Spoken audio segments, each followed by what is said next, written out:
Chapter 43-47. At this time, Ji Tianxing did not care about any poise or Kenshin's prestige anymore. He was also not foolish enough to say a few harsh words to Pan Ruo and the rest before fleeing far away. After teleporting 10,000 miles, he did not stop at all and continued to teleport east.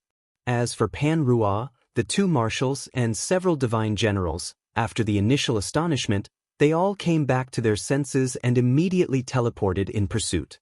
Whoosh, whoosh, whoosh. Following streaks of white light, bursts of air-piercing sounds came out. Over 100 divine kings teleported away to pursue Ji Tianxing. Over 20,000 soldiers also maintained their formation and gave chase in a grandiose manner. Of course, for Pan Ruo to be able to predict that Ji Tianxing would come to Heavenly Sword Mountain and set up an ambush here in advance, she definitely had more tricks up her sleeves. Her speed was the fastest, chasing after Ji Tianxing 10,000 miles in a step. At the same time, she released several jade slips. Swish, swish. The jade slips streaked across the sky and disappeared into the horizon. Very soon, in the mountains tens of thousands of miles away, divine light lit up and rapidly formed an enormous canopy. A giant barrier that was 200,000 miles long sealed off the route to the east and south of Heavenly Sword Mountain. Furthermore, there were also over a dozen divine king experts who were lying in ambush here guarding the grand array, flying out from the mountains. When Ji Tianxing teleported over at lightning speed, those dozen divine kings all waved their divine weapons and pounced forward without regard for their own safety, releasing their most ferocious attacks. No matter how powerful Ji Tianxing's strength was, he also could not ignore those divine kings and allow the divine light that filled the sky to land on his body. He could only brandish the Burial of Heaven sword and use Sword Dao divine abilities, splashing out sword lights that filled the sky, launching a counterattack. Bam bam, bam bam bam. The divine arts that the dozen divine kings cast were all shattered by Ji Tianxing's sword lights, scattering in the sky. He brandished over a dozen sword lights again and repelled those dozen divine kings, splattering blood all over the sky. After carving out a bloody path, the front was still blocked by the divine light barrier. Furthermore, there was a formless energy binding him, suppressing his strength. Even though his strength was powerful enough and was not suppressed by the array formation's power. However, in the end, they still wasted 2 breaths of time. At this time, Hanyo was the first to arrive, catching up. Longtime, take this? Pan Ruo was still thousands of miles away, but she had already shouted out those 4 words. She brandished her 2 swords and pierced out a long rainbow that filled the sky. Carrying a trace of the power of the Way of the Heavens, she locked onto Ji Tianxing. Even if she was aggressive and murderous. However, based on this small detail, Ji Tianxing was able to guess that in her heart, she still couldn't bear to kill him. If someone really wanted to kill him, how could they possibly shout out words like, "Watch out, take this," in advance? Heavenly Dragon Palm. Daylight Sword. Pan Ruo's incarnation was far stronger than a peak divine king. It had 50% of the original body strength. Ji Tianxing did not dare to be careless. He could only cast a spell to meet the attack. His left hand struck out a heavenly dragon palm shadow, while his right hand thrust out a light spot with his sword. That spot of light expanded rapidly, instantly turning into a dazzling sun, blocking Pan Ruo's rainbow that filled the sky. Bam, bam, bam. A series of muffled sounds rang out. Pan Ruo's divine sword technique was instantly blocked and defeated. On the other hand, Ji Tianxing's heavenly dragon palm broke through her sword light's blockade and hit her with a loud bang. Bam. With a muffled sound, Pan Ruo was sent flying back, rolling and smashing into a distant mountain peak. Fortunately, she had divine light protecting her body and a supreme-grade divine artifact protecting her, so she was not heavily injured. Ji Tianxing's palm only sent her flying. Her divine power was shaken, and her movements were temporarily affected. Reality proved that Pan Ruo's incarnation was not Ji Tianxing's match at all. After all, she had received Kenshin's guidance and teachings back then, which was why she was able to break through to peak divine king. Even after she became the God Emperor and created her own divine skills and cultivation techniques, she still left behind a lot of Kenshin's shadow. Especially her Sword Dao divine ability, No matter how it changed, it could not escape the scope of Kenshin's teachings back then. It could not be helped. Looking at the World Sword Dao, Kenshin alone owned 90%. Ji Tianxing repelled Pan Ruo with one move, but he did not take advantage of the victory to pursue. Instead, he turned and swung his sword at the divine light barrier. He used his divine eye technique to observe the veins of the divine light barrier, looking for the array foundation and nodes in order to break it open as soon as possible. Unfortunately, the dozen or so injured divine kings pounced over without any regard for their own safety and began to surround him. Those 12 divine kings all had the strength of level 6 or level 7. Although it was very difficult for them to cause any substantial damage to Ji Tianxing, they could still create some trouble for Ji Tianxing. Of course, it was just a little trouble. Heaven-piercing sword. Ji Tianxing was unwilling to tangle with them, so he could only kill them. His left hand struck out with the primordial chaos spell, while his right hand used a sword Dao divine ability. Bam! With a loud sound, several divine kings were smashed into meat paste by the divine bell, blood splattering everywhere. The bodies of those divine kings were destroyed, and only their godheads flew out, fleeing into the distance in a daze. As for the heaven-piercing sword, it slashed 3 divine kings, and their fates were even more miserable. The 3 of them were cut in half by the sword light. Not only were their bodies destroyed, even their godheads were shattered into pieces, and they died on the spot. The other divine kings were stunned, and they did not dare to attack again. They quickly retreated into the distance. However, their mission was completed, and they had bought enough time. Pan Ruo teleported over again, waving her 2 swords, and used a new divine ability that she created, attacking Ji Tianxing fiercely. Ji Tianxing braced himself to deal with her attacks, dissolving her moves one by one. Immediately after, the 2 marshals under Pan Ruo, and a few divine generals of the 8th heaven of the divine king realm also arrived. Without saying a word, they waved their divine weapons and joined the battle, assisting Pan Ruo in attacking Ji Tianxing. In the beginning, when Ji Tianxing fought Pan Ruo, he only needed to use 70% of his power to deal with her easily. When 10 experts surrounded him, the pressure on him increased greatly, and he could only use 100% of his power to defeat and injure those marshals and divine generals. As time passed, the 30 over high-level divine kings and 60 over mid-level divine kings also arrived one after another. As a result, the situation was somewhat out of control. Under Pan Ruo's lead, more than 100 divine king experts surrounded Ji Tianxing. Even if he had 3 heads and 6 arms, and had extraordinary abilities, he could not use them, and it was impossible for him to escape. However, Ji Tianxing did not only have 3 heads and 6 arms. He could have 10 heads and 20 arms. Absolute shadows of 10 directions. Following Ji Tianxing's cold shout, 9 doppelgangers appeared around him. Each doppelganger had 50% of his power, and all of them were holding high-level divine swords and divine weapons, and wearing high-level divine armors. After all, in Ji Tianxing's spatial ring, there were tens of thousands of divine weapons, and among them, there were close to 1,000 high-level divine weapons. His original body was fighting Pan Ruo, the 2 marshals, and the 7 divine generals, and he still had the upper hand.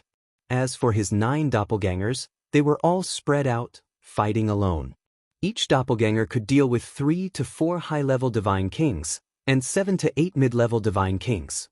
As a result, even if there were more than 100 divine king experts, it would be difficult to defeat him. The situation of the battle instantly became delicate. Chapter 43-48. Pan Ruo and the hundreds of godly king experts under her command were all stopped by Ji Tianxing and his 9 avatars. The 2 sides fought for a while, and the situation was in a stalemate. It was difficult to determine the victor. It was also because Ji Tianxing still had some leeway and kept some trump cards. Otherwise, he would definitely have the upper hand and quickly kill those godly kings. On the surface, the 2 sides were fighting fiercely and were evenly matched. To determine the victor, they only needed to wait for the 20,000 elite experts to arrive and besiege Ji Tianxing. In just 10 breaths of time, more than 20,000 soldiers had arrived at the battlefield in a grandiose manner. They immediately spread out and formed an encirclement to deal with Ji Tianxing together. Although they were weak and could not cause any harm to Ji Tianxing at all by themselves, they could form an array to form an array. However, they could join forces to form a battle formation and release destructive attacks. They could also use the formation to suppress Ji Tianxing and suppress his strength. All in all, once these 20,000 soldiers joined the battle, Ji Tianxing would definitely be defeated. However, he was already prepared for this. Before the 20,000 soldiers could complete the encirclement, he attacked first. Sush. Ji Tianxing opened the exit of the god-slaying battleship and also shot out the Jiutian 10 Absolutes pagoda. Following flashes of white light, the 15 followers led by Nangong Ao rushed out of the god-slaying battleship. Bai Long also drove the god-slaying battleship and did not hesitate to use a huge amount of cultivation resources to activate the divine array and divine cannons, locking onto the 20,000 soldiers. Ji Ku controlled the Jiutian 10 Absolutes pagoda and opened the exit. Yun Yao led Ji Wuhan, Ji Wushuang, Bai Feng, Chao Qingyu, Lin Shui, and the others out of the pagoda. In the blink of an eye, more than 30 godly king experts appeared on the battlefield. Moreover, each godly king expert was armed with a king-grade high-quality divine artifact, and their equipment was extremely luxurious and powerful. Especially Ji Ku, who had 2 supreme-grade divine artifacts, the Jiutian 10 Absolutes pagoda and the Heavenly Star Chain. As long as she did not face Pan Rua's avatar, she was invincible. Ji Tianxing had already instructed everyone to ignore Pan Rua and the 100 over divine kings, and to not help him. Their mission was to intercept and kill the 20,000 soldiers as much as possible. Over 30 divine king experts against over 20,000 elite divine monarchs. No matter how one looked at it, it was absurd and impossible. However, these people were controlling the god-slaying battleship, the 9 Heavens 10 Absolutes pagoda, and the Heavenly Star Chain. They had the support of 3 top-grade king-grade divine artifacts and the protection of countless king-grade high-grade divine artifacts. In addition, every god king that could follow Ji Tianxing was a genius with extraordinary talent. Their battle prowess far surpassed other god kings of the same realm. Therefore, they were not afraid at all. They quickly joined the battle in an orderly manner. They used all kinds of divine abilities and secret techniques to kill more than 20,000 elites or gods. Swish, swish, boom, boom, boom, boom. All kinds of powerful and delicate techniques poured down like a torrential flood, drowning more than 20,000 soldiers. Accompanied by earth-shattering noises and explosions, a large amount of blood splattered in the crowd. Countless pieces of flesh and blood splattered everywhere. The god-slaying battleship's performance was the most shocking. 400 divine cannons attacked at the same time, releasing pillars of fire and lightning that filled the sky. They continuously bombarded the crowd. The mountains and land within a radius of 10,000 miles were blasted into scorched ruins by a few thousand pillars of light in a breath's time. In just one exchange, Yun Yao, Ji Ku, and the others had slaughtered more than 3,000 divine monarchs. This not only caused great casualties to the enemy, but also successfully intimidated everyone. It caused the morale of the soldiers to plummet, and they became fearful of the slightest thing. However, this was only the first round of confrontation between the two sides. The appearance of Yun Yao, Ji Ku, and the others was really unexpected. That was why the soldiers were caught off guard. When the 20,000 soldiers reacted, they quickly formed a battle formation and used all their strength to defend and counterattack. In this way, it was very difficult for Yun Yao, Ji Ku, and the others to achieve such dazzling results. On the other side, Pan Rua, the 2 marshals, and the many god generals who were besieging Ji Tianxing were all stunned by the scene before them. They originally thought that Ji Tianxing would only bring Bai Long with him. They did not expect that Ji Tianxing would summon so many god king experts with a wave of his hand. Those 30 god kings were all armed to the teeth. They possessed extremely high-end and powerful divine artifacts. Furthermore, each god king had strength that surpassed those of the same realm. Their combat strength was extremely formidable.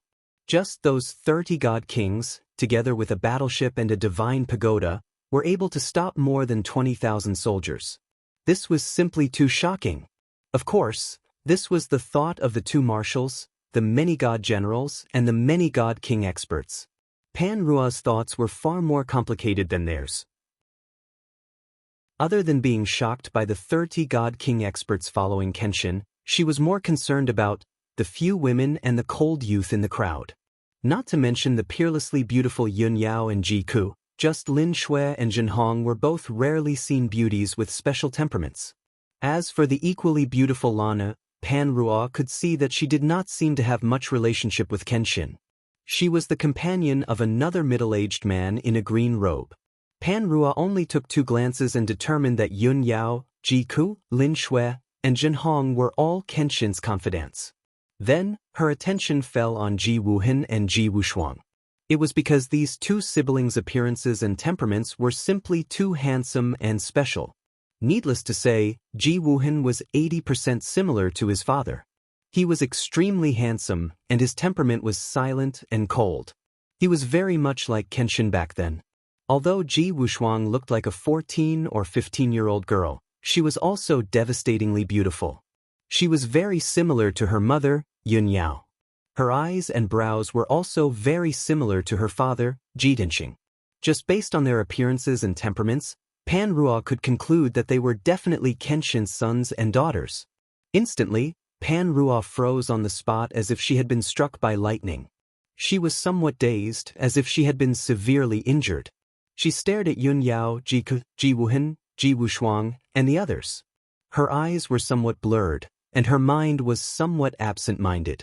In her heart and mind, there were only silent questions and angry roars. They are all Long Tian's confidants? Those 2 young men and young women are actually his children? But why is it like this? Long Tian was reborn, and even Ming Yu came back from the dead? Isn't he cold and heartless and doesn't talk about relationships? Why did he marry Ming Yu and those 3 women? He would rather take on 4 Dao companions than give this emperor a chance. Back then, he heartlessly rejected this emperor. Why exactly was that? Although Yun Yao, Ji Ku, and the others were all devastatingly beautiful, Pan Rua didn't think that she was inferior to them at all. She even thought that she was the most special and the most outstanding woman in the world. Ming Yu and those 3 women added together couldn't compare to her. However, Kenshin would rather have 4 Dao companions than treat her coldly and without pity. How could this be? Chapter 43-49. Pan Rua was the only female god emperor in the world. At the same time, she was also the strongest woman in the world. She believed that she was peerless and irreplaceable, and that no other woman could be compared to her. But she just couldn't understand why her beloved Kenshin would rather marry 4 vulgar women than live together with her. Why was that? What was so bad about her? That despicable man. Back then he said that he was infatuated with the way of the sword and the way of the gods, and didn't want to talk about relationships. Looking at it now, it was all a lie. If he didn't want to talk about relationships, how could he marry 4 wives? But hypocritical scum. Pan Rua, who had complicated feelings after the shock, astonishment, and confusion, was filled with endless anger. This time, all the feelings she had for Kenshin, as well as the last trace of hope hidden in the bottom of her heart, were also destroyed. She was burning with anger. Her gaze was like a sword, as she stared at Ji Tianxing with murderous intent, and angrily shouted, "Long Tian! You despicable, shameless, hypocritical bastard! This emperor had always thought that you were the most outstanding man in the world, and were different from everyone else. Looking at it now, this emperor was wrong about you. You, who had exposed your true nature, are actually so ugly and disgusting. This emperor will definitely kill you today." Pan Rua cursed with a fierce tone, and no longer held back, as she waved her 2 swords without any regard for her own safety, and launched a fierce attack on Ji Tianxing. Ji Tianxing was a little stunned as he frowned at Pan Rua, and was very confused. Before this, wasn't the atmosphere always strange, with a little bit of resentment and a little bit of affection and conflict? Why did the atmosphere suddenly change? The beautiful woman that he loved and hated, and had a trace of resentment in her heart, suddenly turned into a vicious demoness? Despicable and shameless? Hypocritical to the extreme? Extremely ugly and nauseating? Are you talking about me? What did I do? How is it despicable, shameless, and disgusting? Ji Tianxing felt that he had been wronged and was also baffled. However, Pan Ruo attacked like crazy, so he naturally wouldn't hold back, and also counterattacked with all his strength. The all-out battle between the two peerless powerhouses created a destructive shockwave that spread out in all directions. Those divine king powerhouses in the surroundings immediately suffered a calamity, being affected very badly. Those high-level divine kings were still fine. Relying on various defensive methods, they only suffered some light injuries and were blasted far away. And those middle-level divine kings, their fates were very miserable. Ji Tianxing and Xianxia's battle had swept over them. Even if they didn't die, they were still heavily injured. Many of them had terrible scars and broken limbs. As the battle between the two became more and more intense, more and more people around them suffered. Even a few divine generals were heavily injured and retreated with blood all over their bodies. Only 2 marshals and 3 deity generals continued to grit their teeth and persevere, assisting Xianxia to besiege Ji Tianxing. After fighting for a while, the surroundings became much more spacious, and no one dared to approach. Pan Ruo also wanted to shift the battlefield, bringing Ji Tianxing into the distance, away from the god kings under her command. Along with the passage of time, Pan Ruo's strength was severely depleted, and her injuries also continuously worsened. The 2 marshals and 3 deity generals were also covered in wounds, their strength weakening. Ji Tianxing gained the upper hand and took the time to question Pan Ruo. What did those words mean previously? On what basis did she scold him as despicable, shameless, and unbearably ugly? But Pan Ruo disdained to explain. Towards his questioning, she just snorted disdainfully and said, "Scoundrel! Shameless! Go to hell!" Every time Ji Tianxing questioned her, she would always say these 2 words of truth. Ji Tianxing felt rather tired in his heart and did not harp on this question anymore. He unleashed all kinds of divine abilities and ultimate skills with all his strength, increasing the pace of his attacks. Unknowingly, an hour passed. After the battle between the 2 sides passed through the most intense stage, it gradually came to an end. At this time, Ji Tianxing's 9 clones all suffered some light injuries, their strength mostly depleted. However, more than 60 of the 100 godly monarch experts were killed by his 9 clones. The remaining 30 or so godly monarchs that were still alive were all either lightly or heavily injured, their battle prowess greatly reduced.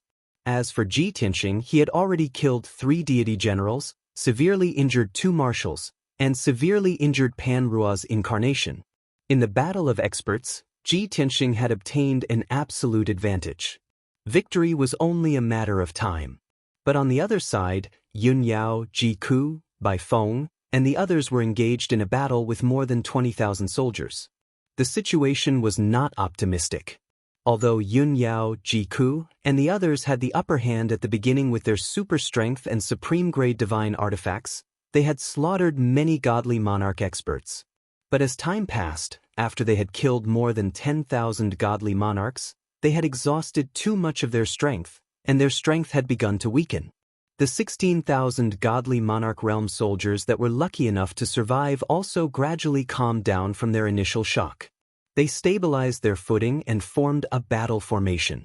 They responded in an orderly manner, using all their strength to resist and defend. As a result, it became harder and harder for Yun Yao, Ji Ku, and the others' attacks to achieve any results. As matters stood, the 30 or so godly monarchs' strength had decreased greatly, their strength had become weaker and weaker. It was already very difficult for them to kill those godly monarch realm soldiers. After the 16,000 soldiers stabilized the battle situation, they began to counterattack in an orderly manner, gradually gaining the upper hand.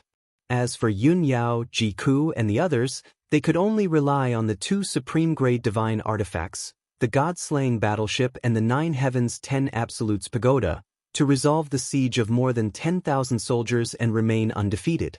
They had already entered a stalemate and were unable to break through. They could only place their hopes on Ji Tianxing. On the battlefield 50,000 miles away, Ji Tianxing had also noticed the situation.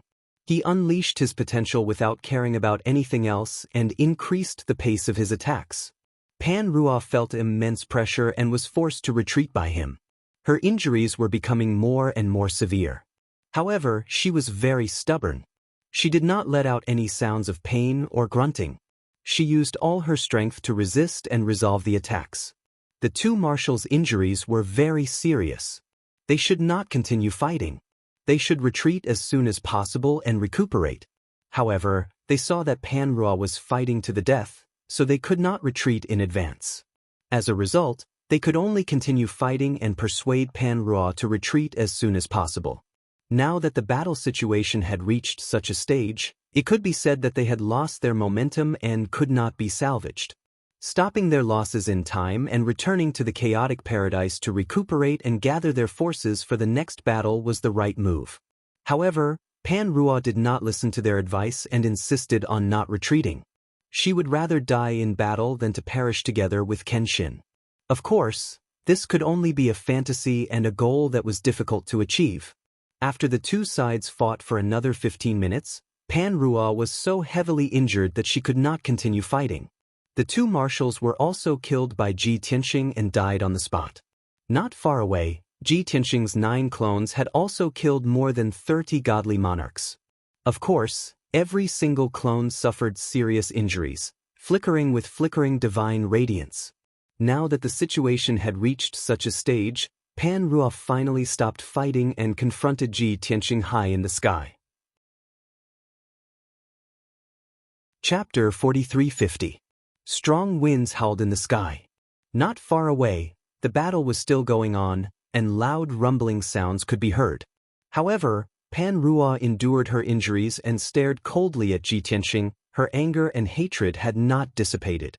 Pan Ruo, although your plan was very successful, and the plan was executed perfectly. But unfortunately, you've lost again. Ji Tianxing looked at her calmly and said in an indifferent tone. Pan Ruo was already very angry, and when she heard the word, again, she became even more furious. She could not help but scold, "Bastard! I only lost to you once, and this is the second time. But don't forget, you also lost to me once, and you even lost your life." It was probably because Ji Tianxing's word, again, that made her remember the first time they met, which was why she was so angry. Ji Tianxing did not care and continued, "Before the battle, I already said that no matter how perfect your plan was, have you ever thought of the consequences of failure? Previously, I told you to leave with your trusted soldiers and belongings, and hand over the primal chaos continent to me, but you did not listen. Now, the outcome is still the same, but the price you have to pay is a bit too big." Pan Ruo's gaze was cold, and she glared at him with hatred. She shouted angrily, "You heartless bastard, you still want to kill me?" Ji Tianxing nodded and persuaded, "Don't be so agitated, you are only an avatar. Even if I destroy it, your original body will not be affected much. To be safe, I have to destroy this avatar of yours, you understand?" Hearing this, Pan Ruo looked at the distant battlefield, at Yun Yao, Ji Ku and the others. She understood that Kenshin wanted to protect his family and friends from her revenge and assassination. This also meant that in Kenshin's heart, she was not as important as his family and subordinates. Pan Ruo laughed coldly at herself and roared in a low voice, "What a heartless and shameless person. Longtime, I hate you." After saying that, she did not hesitate to self-destruct. She wanted to destroy this incarnation and kill Ji Tianxing. Even if she couldn't kill Ji Tianxing with her, she could at least seriously injure him. In this way, he would be able to teach Ji Tianxing a tragic lesson and delay his progress in subduing the primal chaos continent. Buzz. In the next moment, Pan Ruo's entire body lit up with 5-colored divine light, burning with dark red blood flames, and a wisp of Daoist rhyme appeared above her head. Her avatar expanded violently, becoming translucent and translucent. A terrifying destructive force was brewing and accumulating, ready to explode at any moment. Pan Ruo's incarnation was above the divine king realm, half a god emperor's strength. Once she self-destructed, everything within a radius of hundreds of thousands of miles would be destroyed. Even space would collapse and turn into the void. Not only would the 10,000 soldiers under her command disappear without a trace, but they would also be reduced to ashes. Even Yun Yao, Ji Ku, and the others would be killed on the spot. Pan Rua's hatred for Kenshin was manifested at this moment. She would rather self-destruct her avatar and kill the 10,000 soldiers under her command to severely injure Kenshin and kill Kenshin's friends and subordinates. Of course, Ji Tianxing had thought of this as well. He had anticipated the severity of the consequences.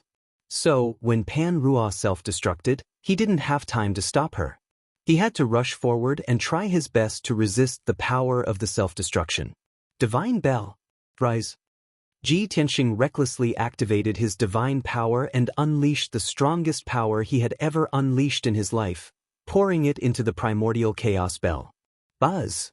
The divine bell flashed with 7-colored divine light and expanded to a radius of 1,000 miles, enveloping Pan Rua in an instant. Before he could cast a divine art and activate the divine bell to unleash more power, Pan Rua had already self-destructed. Boom! There was an earth-shattering explosion inside the primal chaos bell, as if billions of thunderbolts had exploded at the same time. The power of Pan Rua's self-destruction was so powerful that it couldn't be described with words. The top-grade king-level primal chaos bell's internal structure was instantly destroyed, and dense cracks appeared on its surface. The divine bell was blasted tens of thousands of miles away by the terrifying explosion and smashed into the divine light barrier in the distance. So, the divine light barrier that Pan Rua had set up in advance to stop Ji Tianxing was also smashed into pieces. When the 1,000-mile divine bell fell to the ground, it rolled for another few thousand miles before gradually coming to a stop.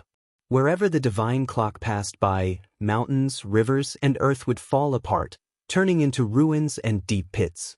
The divine bell that was buried underground also became dim, full of cracks, and lost its divine power. It was like a pile of scrap metal. Of course, when dozens of cracks appeared on the primal chaos bell, it couldn't help but emit terrifying divine light shockwaves that spread in all directions. The explosion of the divine bell had already caused Ji Tianxing to suffer from the shock and backlash. He was immediately severely injured, and blood spurted out of his 7 orifices.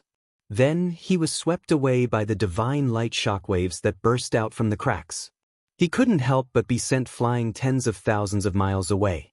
The violent divine light shockwaves also swept across the god-slaying battleship that was tens of thousands of miles away, covering Yun Yao, Ji Ku, and the 10,000 divine monarch realm soldiers. The result was very tragic. Yun Yao, Ji Ku, and the 30 divine monarch realm experts were able to resist the divine light shockwaves under the protection of the god-slaying battleship and 9 Heavens Tenju Pagoda. Only some of them suffered light injuries. However, the 10,000 divine monarch realm soldiers were very unlucky. More than half of them were killed on the spot. The other 5,000 soldiers were also severely injured. Blood splattered everywhere, and broken limbs flew all over the sky. The surviving soldiers no longer had the ability to fight, and collapsed on the spot. Some were seriously injured and unconscious, and fell into the ruins, unable to move. Some were riddled with wounds. When they saw that Pan Rua God Emperor and the commanders were all dead, they fled in panic. In short, this great battle ended with Pan Rua's side suffering a crushing defeat. Yun Yao, Ji Ku, and the others who had dodged the divine light shockwaves hurriedly flew out of the god-slaying battleship and god-slaying pagoda after the shockwaves dissipated. They rushed to the ruins that were tens of thousands of miles away to check on Ji Tianxing's situation. Just now, they saw with their own eyes that Ji Tianxing used the god-slaying divine bell to suppress Pan Rua's self-destruction. However, he was shaken to the point that blood spurted out of his 7 orifices, and he fell tens of thousands of miles away. Everyone was filled with worry and anxiety. They were afraid that something would happen to Ji Tianxing. Fortunately, when they flew near the ruins, they saw Ji Tianxing in ragged clothes and disheveled hair flying out of the ruins. Although he looked very miserable, covered in blood and mud, and staggered a little, his internal injuries were not serious. However, it was only his internal injuries that were too severe. His divine body didn't suffer too much damage. Seeing that he could still move and cast spells, Yun Yao, Ji Ku, and the others finally relaxed. Therefore, Yun Yao decisively ordered a dozen or so followers, Bai Feng, Chao Qingyu, and the others, to chase after the heavily injured soldiers who had fled. Shi, Ji Ku, Ji Wuhan, Ji Wushuang, and the others hurriedly went to check on Ji Tianxing's injuries. Chapter 43-51. Tianxing, how are your injuries? Big brother Tianxing, are your injuries serious? Yun Yao, Ji Ku, and the others flew to Ji Tianxing's side. They supported him on both sides and asked about his injuries with concern. Ji Wuhan and Ji Wushuang's faces were also filled with worry.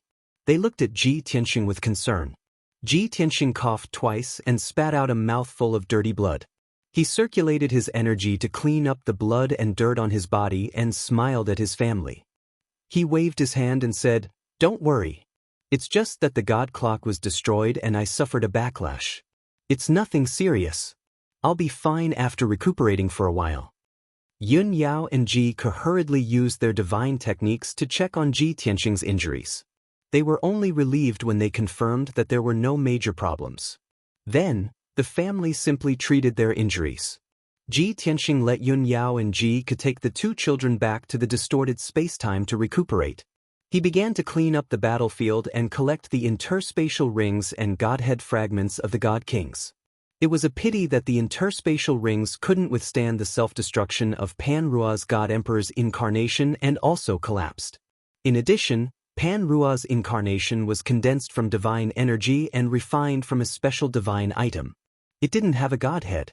Therefore, Ji Tianxing's harvest was limited to the interspatial rings and godhead fragments of the 100 god kings. After he spent half an hour collecting the spoils of war, Bai Feng, Chao Qingyu, and the others also completed their mission and returned with the spoils of war. 30 god kings chased after the thousands of heavily injured god monarchs. They chased them for tens of thousands of miles and successfully killed all the soldiers. When they returned to the battlefield, they saw more than 2,000 heavily injured and unconscious soldiers lying in the ruins. They were also unable to move. Therefore, without Ji Tianxing's orders, they took the initiative to kill those soldiers. In this way, the 30,000 soldiers and 100 god kings that Pan Rua had mobilized for this operation were all wiped out.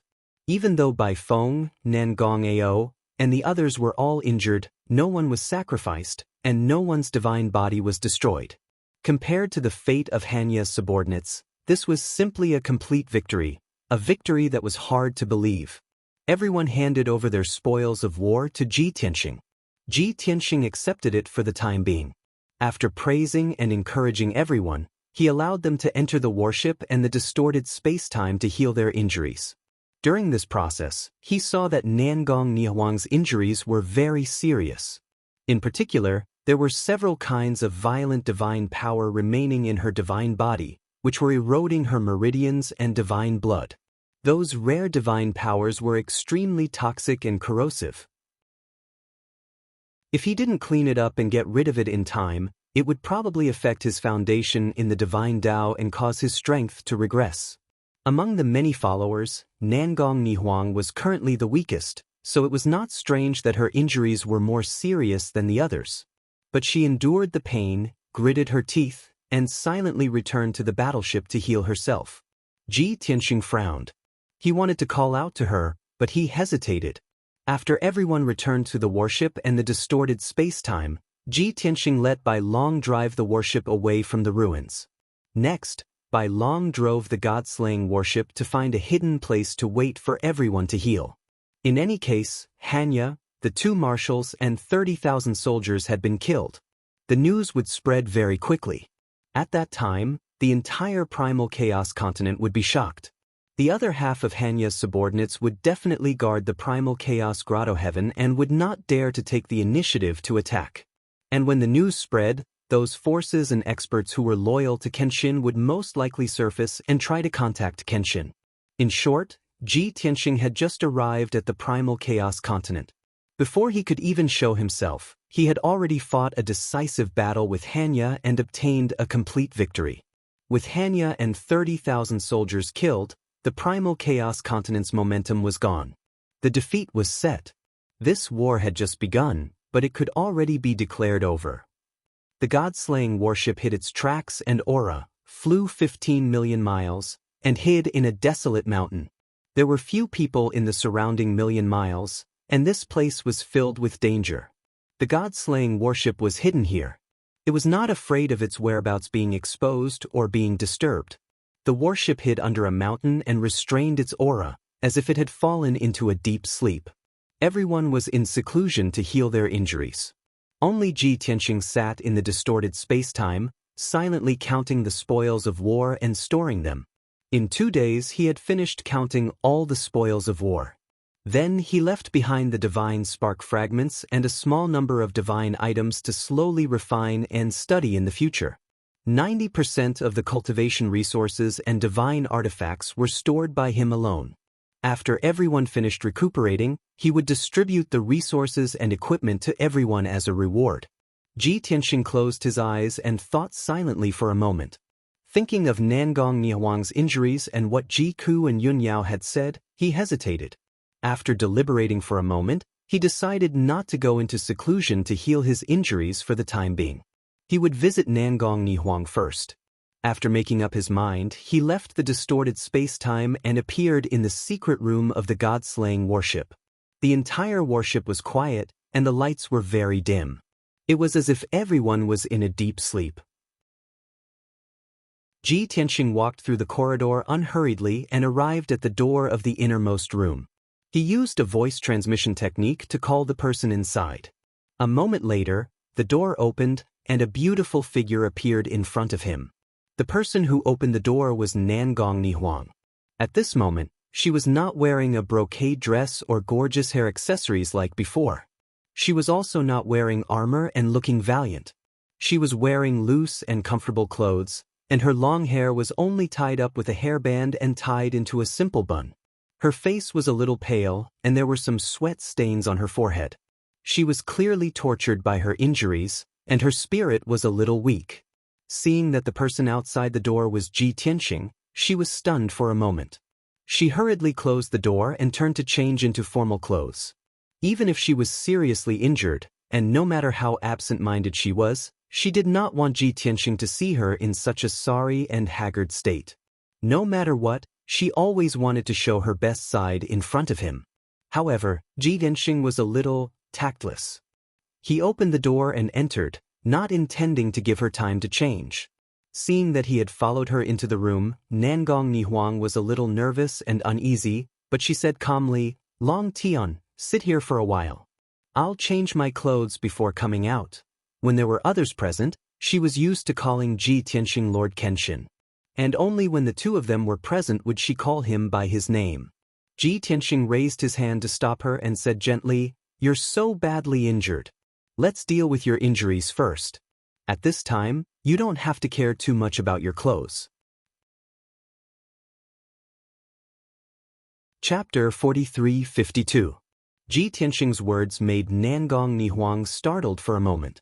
She didn't expect that Ji Tianxing would pay attention to her among so many injured people. Originally, she thought that she might stay by Kenshin's side in obscurity. She needed to silently contribute, and only after a long time would she be able to attract his attention and care.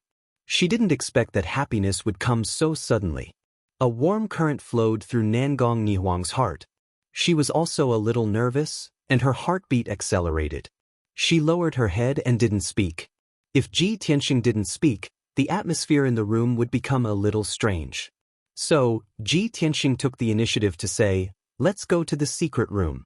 I'll help you take a look at your injuries first." Nangong Nihuang's heart skipped a beat for no reason, but she didn't say anything. She just lowered her head and pretended to be calm as she nodded. Then she led the way and led Ji Tianxing into the secret chamber. The secret room wasn't big, and the light was a little dim. When the two of them were alone, the atmosphere was always a little strange. Nangong Nihuang didn't say anything, so Ji Tianxing could only take the initiative to ask her to sit down on the futon made of ice and close her eyes to meditate. After she did so, Ji Tianxing sat opposite her again and used his magical secret technique to explore the injuries of her internal organs and meridians. The two of them were only a foot apart, and this was the first time Nangong Nihuang was so close to Ji Tianxing. Although she looked calm and composed on the surface, there were actually some waves in her heart, and the rhythm of her breathing was a little faster than usual. She didn't dare to open her eyes, nor did she dare to let her imagination run wild, lest she lose her composure in front of Ji Tianxing. Ji Tianxing, on the other hand, had no distracting thoughts. He focused on using his magical technique to carefully examine her injuries. In the exceptionally quiet secret room, time seemed to have slowed down a lot. A quarter of an hour passed, and Ji Tianxing had clearly examined Nangong Nihuang's injuries. After a moment of silence, he had a plan. Nangong Nihuang didn't hear him speak, and still maintained her meditative posture with her eyes closed. She even felt that 15 minutes was a little short. How did it end so quickly? Ji Tianxing coughed lightly, waking Nangong Nihuang up from her daze. Seeing Nangong Nihuang open her eyes, he said, "Your external injuries are a bit serious, but with medicinal pills and cultivation, you can recover within a year. But the injuries to your internal organs are even more severe, especially your divine blood and meridians. They are filled with 6 types of violent, poisonous, and corrosive divine power. If you don't get rid of those godly powers as soon as possible, your godly blood and meridians will be gradually corroded, causing your godly body to be damaged. More seriously, those forces would gradually invade one's sea of consciousness and corrode one's consciousness and Godhead. Once you reach that stage, your consciousness will be muddled and your divine Tao foundation will be destroyed. In the worst-case scenario, you will lose your life." Ji Tianxing explained the details of his injuries and the possible consequences to Nangong Nihuang. Nangong Nihuang also knew what the injury was and how it was caused, but she didn't expect the consequences to be so serious. She was a little shocked, but she immediately regained her composure and said with a calm expression, "It's okay, I will do my best to get rid of those godly powers." Ji Tianxing raised his eyebrows and didn't know whether to laugh or cry. "If you could get rid of those godly powers, you wouldn't be so weak now. Since I came to find you alone, I am here to help you treat your injuries. How can I let you treat your injuries on your own?" After that, he didn't care whether Nangong Nihuang agreed or not. He held her hands and said, "Concentrate on cultivating. Your mind and divine power will follow my guidance. I will help you treat your injuries, but I also need your cooperation." Nangong Nihuang seemed to have been electrocuted. Her body immediately stiffened and her mind went blank. She didn't expect this situation to come so suddenly, and she wasn't mentally prepared. Although she knew that the other party was treating her injuries and definitely didn't have any other intentions. Cough, cough. It was easy for her to have some misunderstandings. Even if she calmed down and tried her best to remain calm, she couldn't help but blush and tremble in her heart. At this moment, her consciousness was a little absent-minded, and it was difficult for her to remain calm.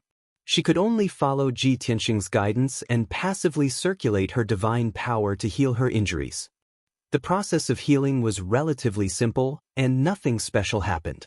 It was just that the secret room was too quiet, and it was the first time Nangong Nihuang was so close to the person she loved. It was difficult for her to calm down, and her mind wandered off many times. Fortunately, Ji Tianxing was strong enough to easily control the situation, guide her divine power to heal her injuries, and force out those violent godly powers one by one. Time passed silently. 40 hours had passed unknowingly. For nearly 2 days, Ji Tianxing endured his own injuries and continued to cultivate to help Nangong Nihuang heal her injuries. He was also a little tired. Nangong Nihuang's mood also completely calmed down, and she no longer let her imagination run wild. Feeling Ji Tianxing's fatigue, she no longer distracted and focused on cooperating with him to heal her injuries. During these 40 hours, their palms were pressed together. This was the most secure and warmest moment in Nangong Nihuang's heart in more than 1,000 years. She even felt that 40 hours was still too short. After the healing was over, the 6 violent powers in her body were all removed, and there were no more side effects. Even if she was a little reluctant, she didn't dare to be greedy for the warmth of his palm, and withdrew her palm in time. After Ji Tianxing finished his cultivation, he stood up and stood in the middle of the secret room. He warned, the 6 types of divine power have been removed, but your internal injuries are too severe. You still need to recuperate for at least 10 years. Nangong Nihuang hurriedly got up, bowed to thank him, and said that she would focus on healing and strive to recover her strength as soon as possible. Ji Tianxing nodded and continued, "If you heal alone, it will take more than 10 years to recover. By that time, I'm afraid I'll have already left the God realm. It's too slow to heal here. I'll take you to another place, and it'll save more time." When she heard this, Nangong Nihuang's heart couldn't help but beat faster. She had always been very intelligent, and she had long known that Kenshin's wife, children, and friends were always by Kenshin's side, staying in a special divine artifact. In the past, she didn't know what kind of divine artifact it was, but through this battle, she saw Ji Ku controlling the Jiutian Tenju Tower. Thus, she guessed that Kenshin's most important friends and family were usually cultivating in that divine tower. With Ji Wuhin and Ji Wushuang's age, they could actually become God King experts. No matter how high their talent and aptitude were, it was still unprecedented and appalling. Thus, Nangong Nihuang guessed that the space inside the divine tower most likely had the effect of accelerating time. Now, Kenshin said that he would take her to a place that could save time. The answer was obvious, and it was most likely to enter that divine tower. What did this mean? She had finally gained Kenshin's trust and care, and became one of his most important friends and family. Book Guest House Reading Website. Chapter 43-53. Others might think that Kenshin just wanted her to recover from her injuries as soon as possible. But to her, it had a different meaning. It was of vital importance. This meant that she was one step closer to Kenshin, and her identity had also changed slightly. This was definitely a pleasant surprise, and it was also an excellent start. Nangong Nihuang believed that as long as she continued to maintain her original heart, she would get closer and closer to her goal. Just as she was in a daze, Ji Tianxing had already opened the door and walked to the door of the secret room. "Follow me." Seeing that Nangong Nihuang was a little absent-minded, he didn't think much and casually called out to her. Only then did Nangong Nihuang come to her senses. She hurriedly followed, full of joy and anticipation, as well as a little apprehension. Back in the room, Ji Tianxing took out the 9 Heavens 10 Absolutes pagoda and opened a space passage. Then, he personally brought Nangong Nihuang into the distorted space and time of the 9 Heavens 10 Absolutes pagoda. Swoosh! With a flash of white light, the two disappeared, leaving only the 9 Heavens 10 Absolutes pagoda floating in the room, quietly rotating. The two flew in the distorted space where colorful and dark intertwined. Nangong Nihuang deliberately fell behind, following behind Ji Tianxing, silently looking around. In the dark and quiet void, many places were twisted and folded, glowing with colorful divine light. It looked very dreamy and blurry. Nangong Nihuang could sense that there was a problem with the flow of time in this void. It was different from the time in the outside world. Perhaps dozens of hours had passed here, but only 2 hours had passed in the God world. Of course, she understood how great the benefits of cultivating or healing in such a magical place were. The two traveled for thousands of miles and could see a huge dark red sacred tree in the depths of the void. The huge sacred tree, which was tens of thousands of feet tall, was surrounded by bloody flames that soared into the sky. It released an incomparably powerful aura and also provided endless divine power. In particular, Ji Tianxing had just fought with Pan Ruo. At that time, more than 20,000 divine lord soldiers were killed on the battlefield, and hundreds of divine king experts fell. Such a huge battle and tragic casualties also allowed the bloody flame sacred tree to absorb an immeasurable amount of essence and blood souls, and its power increased by 70 to 80%. Nangong Nihuang stared at the bloody flame sacred tree for a moment and couldn't help but sigh in her heart. The grade of that sacred tree has probably already surpassed the high-grade king level and reached the top-grade king level. The divine tree continued to release its divine power, essence, and blood essence, filling the entire void. Cultivating near that sacred tree will definitely increase my strength. As expected, Ji Tianxing took the initiative to introduce it to her. This place is called the distorted spacetime. It's one of the most mysterious spaces in the 9 levels of the Divine Pagoda. The flow of time here is 50 times faster than the outside world. If you were to cultivate here for 50 years, only a year would have passed in the God world. In addition, that divine tree was called the Bloody Flame Divine Tree. It was a supreme-grade king-level divine object. Let's go, I'll take you to see everyone. Ji Tianxing's explanation confirmed Nangong Nihuang's conjecture and made her feel more at ease and expectant. Soon, the two of them arrived at the foot of the Bloody Flame sacred tree and stood among the many floating platforms. Most of the floating platforms had people meditating and healing. They were very focused.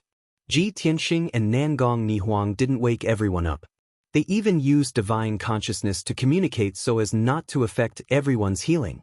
He pointed at the people on the floating platforms and introduced them to Nangong Nihuang one by one. Nangong Nihuang knew that Kenshin had accepted her and allowed her to integrate into his circle of friends and family. That was why he introduced everyone to her. Therefore, she memorized everyone's image, temperament, and names so as not to confuse and forget. After Ji Tianxing finished his introduction, he saw that Nangong Nihuang was still thinking and seemed to be strengthening her memory. He couldn't help but smile. Don't be so nervous. You've already fought side by side with everyone. We're all friends from now on. Moreover, these people are very easy to get along with. You don't have to worry about anything. Nangong Nihuang naturally wasn't worried about people like Bai Feng, Chao Qingyu, and Yank. However, among the people under the Bloody Flame sacred tree, there were Kenshin's wife Yun Yao and Ji Ku, as well as his son Ji Wuhan and daughter Ji Wushuang. In addition, there were 2 women named Lin Shui and Jin Hong. They also had special temperaments and were stunning. Nangong Nihuang looked valiant and heroic, but she was actually very meticulous. How could she not be worried? However, she believed that people who could stay by Kenshin's side and become his family, friends, and subordinates were definitely not difficult to get along with and scheming people. There was a well-known example that was enough to prove this point. The Prajna God Emperor, who was known as the world's #1 female expert, was so infatuated with Kenshin back then, but she still couldn't capture Kenshin's heart. It was obvious that Kenshin never looked at the other party's strength and realm when he wanted to get to know someone. Nangong Nihuang quickly relaxed. Under Ji Tianxing's lead, they went to an empty floating platform. From now on, you can rest here and recuperate. Take this spatial ring. There are 200 billion cultivation resources inside. It should be enough for you to cultivate in seclusion for many years. After settling Nangong Nihuang down, Ji Tianxing took out a spatial ring and handed it to her. However, Nangong Nihuang refused to accept the spatial ring. I still have a lot of cultivation resources. It's enough for me to cultivate in seclusion and recuperate. You should take it back. Seeing that she refused to accept it, Ji Tianxing could only explain, this isn't a gift I'm giving you alone. It's a reward that you deserve. Everyone had participated in the previous battle. They had taken such a huge risk, suffered heavy injuries, and even made great contributions. Not only you, I've prepared a reward for everyone. After saying that, he took out many spatial rings and showed them to Nangong Nihuang. Only then did Nangong Nihuang feel relieved. After hesitating for a moment, she accepted the spatial rings. Ji Tianxing smiled and gave her a few words of encouragement before turning to leave. He took the spatial rings and flew to each floating platform, placing a ring in front of everyone. The whole process was silent and did not affect everyone's recuperation. He believed that when everyone finished recuperating in seclusion or was forced to stop cultivating due to insufficient cultivation resources, they would see the spatial rings he left behind. He left a wisp of divine consciousness in each spatial ring, explaining to everyone that these resources were a reward that they deserved. After doing all this, Ji Tianxing returned to his personal floating platform and began to cultivate and recuperate. Nangong Nihuang silently watched all this. She only felt her heart grow warmer and warmer, and a gentle light flashed in her eyes. She collected her thoughts and began to focus on recuperating.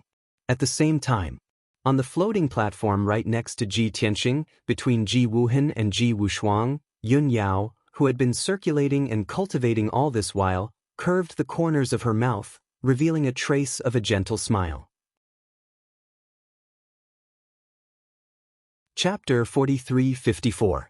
10 days had passed since Ji Tianxing was ambushed by Pan Ruo and the battle between the two sides. At this time, the relevant news had finally spread across the Primal Chaos mainland. Although Ji Tianxing had just arrived in the Primal Chaos mainland and had yet to subdue any faction, he did not have any channels to release the news.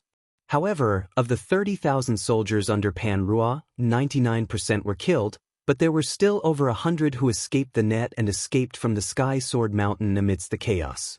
The news of the battle between Kenshin and Pan Ruo's incarnation was spread by these people. Pan Ruo God Emperor's incarnation predicted Kenshin's arrival in advance and set up an ambush at the Sky Sword Mountain ruins. As expected, he surrounded Kenshin. Pan Ruo God Emperor brought over 100 godly king experts and 30,000 elite soldiers to kill Kenshin and his disciples. However, Kenshin used his powerful divine ability to break through the encirclement. Kenshin had dozens of godly king experts following him. His strength and methods far exceeded the godly king realm and could stand shoulder to shoulder with the God Emperor. Both sides fought for 2 hours, and in the end, Kenshin won. Pan Ruo God Emperor's incarnation was forced to self-destruct, and the 100 godly king experts and 30,000 soldiers under his command were all annihilated. Such news spread from the mouths of the surviving soldiers and spread across the Primal Chaos mainland. After being spread and consolidated, the news gradually converged and could roughly describe the process of the matter. Thus, the peak factions of the Primal Chaos mainland, the various domain lords and godly king experts all knew of this earth-shattering secret. That's right, when this news spread across the Primal Chaos mainland, it was like a bolt from the blue, deafening everyone. No one dared to believe that Kenshin had actually silently arrived at the Primal Chaos mainland ahead of time. What was even more miraculous was that Pan Ruo God Emperor's incarnation had actually predicted Kenshin's movements and set up an ambush at the Sky Sword Mountain in advance. Originally, Pan Ruo God Emperor had made ample preparations and had set up an ambush with over 100 godly kings and 30,000 soldiers. This was definitely a huge gamble. If the gamble was right, he could kill Kenshin. If the gamble was wrong, he would fall into a passive state. However, Pan Ruo God Emperor's gamble was right and successfully surrounded Kenshin. But what was even more unbelievable and absurd was that Pan Ruo God Emperor's incarnation and 100 godly kings and 30,000 soldiers, they actually failed to kill Kenshin. On the contrary, the sword god broke through the encirclement and killed all of them. Even Pan Ruo God Emperor's incarnation was forced to self-destruct. This was simply too preposterous. No matter how strong he was Ruo God, he's to kill. Even Pan Ruo God's body. Primal Chaos mainland's Ruo God too. Countless powerhouses and experts were crazily discussing the result of the battle between Emperor God Pan Ri and Sword God. They were all amazed and shocked. And God owed God to be fake. No matter how strong Kenshin was, it was impossible for him to be so heaven-defying. In their hearts, the strongest woman in the world, the only female God Emperor, could not possibly be so weak. But as more and more news spread, the story became clearer and clearer. Furthermore, the people who spread the news were all soldiers under the command of the Great Wisdom God Emperor. They had personally experienced that battle. Everyone had no choice but to believe it. They could only slowly accept the news. In the following half a month, hundreds of regions, divine kingdoms, and countless cities in the Primal Chaos continent were discussing this news. To the hundreds of millions of people, this was naturally something worth celebrating. It made them feel pleasantly surprised and excited. They looked left and right, and after waiting for so long, the sword god finally appeared. Moreover, Kenshin had destroyed the incarnation of the Prajna God Emperor and wiped out an army of 30,000 before even making an appearance. What did this mean? The Primal Chaos continent was already in Kenshin's pocket and would soon be subdued. Perhaps in a month or two, the billions of people would be able to escape the sea of suffering and obtain freedom. The people rejoiced and the slaves were extremely excited. They were filled with admiration and gratitude towards Kenshin. But the leaders of the hundreds of regions, the nobles of all levels, especially the rulers of the primal chaos continent, were filled with anxiety and fear. They were also very clear that the incarnation of the Prajna God Emperor had been destroyed. 30,000 elite soldiers had been killed. The primal chaos continent's defensive power had been reduced by nearly half. Even if godly King Xianxia was the overlord of the continent in name, he was still overseeing the primal chaos grotto heaven. He had at least 60 to 70,000 elite soldiers under his command. Godly King Xianxia was only a peak godly king and was also the disciple of Prajna.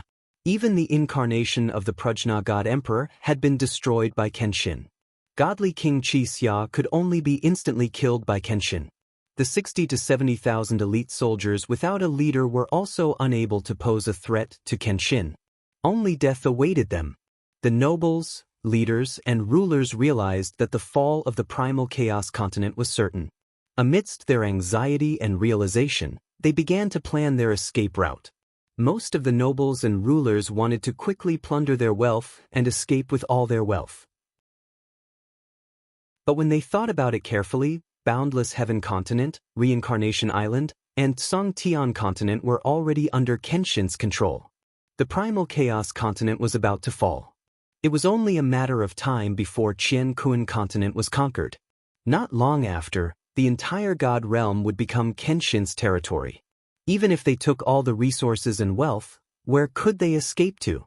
After serious consideration, many experts and nobles chose to escape to the primal chaos grotto heaven and seek help from godly King Xianxia.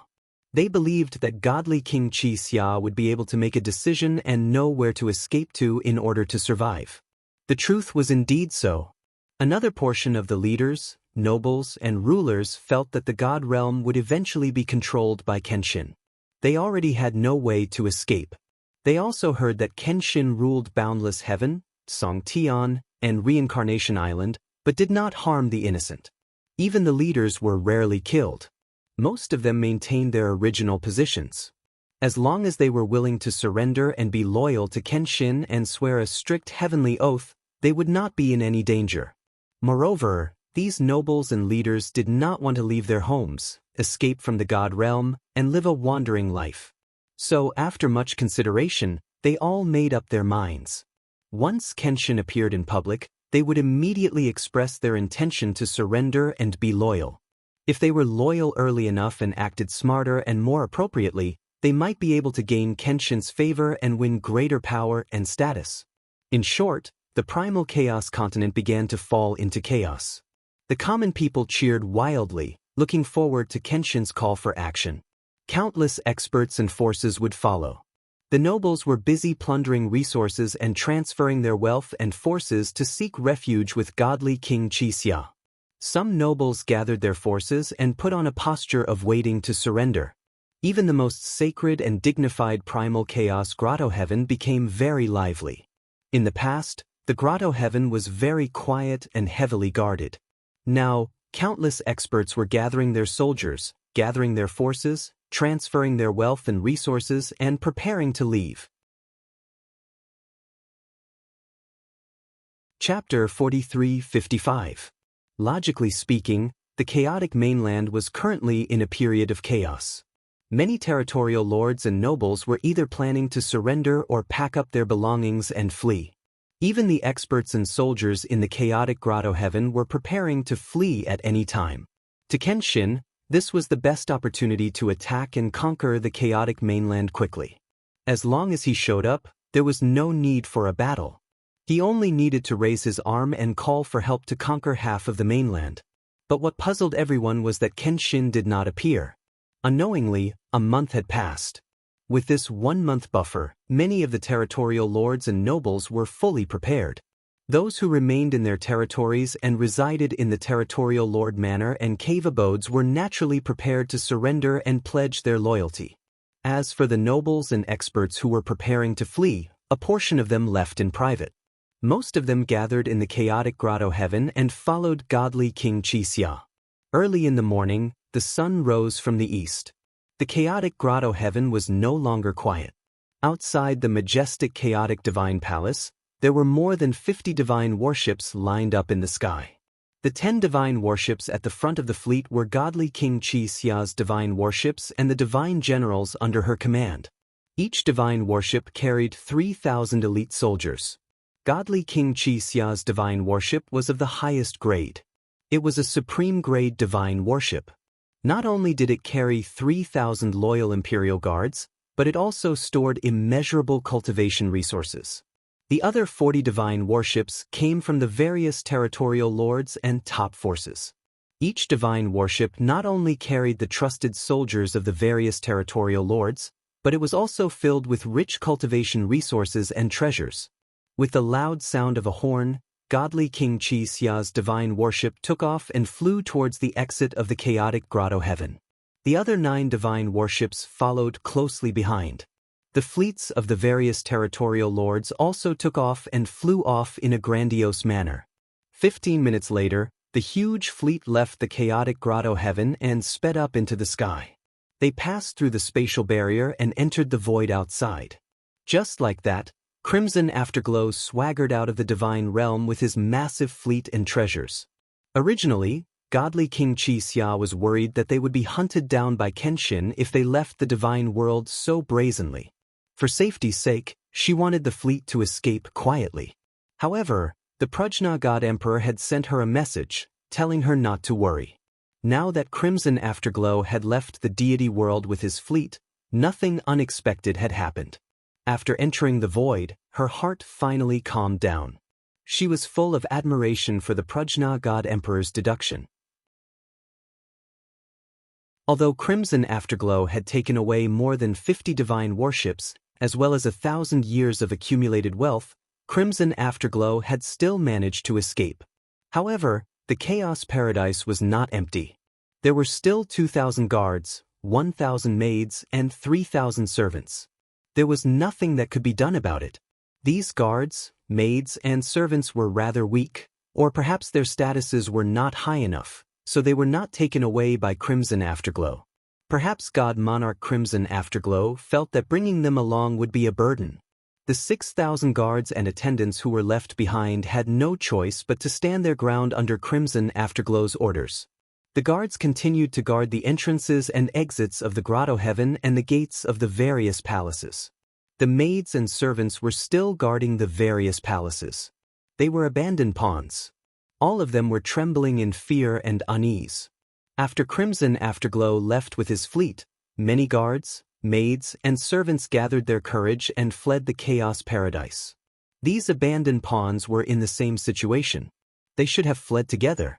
However, when many maids and servants fled, there were 2 guard commanders who refused to flee and even persuaded them to stay. Of the maids, servants, and guards who yearned for freedom, more than 2,000 of them fled. However, the remaining 3,000 plus people stayed in the Chaos Grotto Heaven under the persuasion and obstruction of the 2 guard commanders. These people could still remain calm. The guard commanders persuaded them that when they were in the Chaos Paradise in the past, they had extravagant living conditions and ample cultivation resources. The Chaos Paradise was a holy land for cultivation. As long as they stayed, it would be 10 times better than cultivating in the outside world. Now that they had fled the Chaos Paradise and returned to the Chaos mainland, who could they seek refuge from? Those domain lords and nobles could not even protect themselves. Who could find a backer and be sure of their safety? Rather than that, they might as well stay in the Chaos Paradise and wait for Kenshin to take over. When the time came, they could directly surrender and pledge their loyalty. Kenshin was famous for his decisiveness in killing and was known as the god of slaughter. However, ever since he returned to the divine realm and conquered 3 continents, he had never killed the innocent. Now that Crimson Afterglow had fled with his army, these small fries were not worth Kenshin's effort. There was also no need for them to remain loyal and protect the Chaos mainland. In any case, once Kenshin arrived, they would definitely be fine as long as they kowtowed.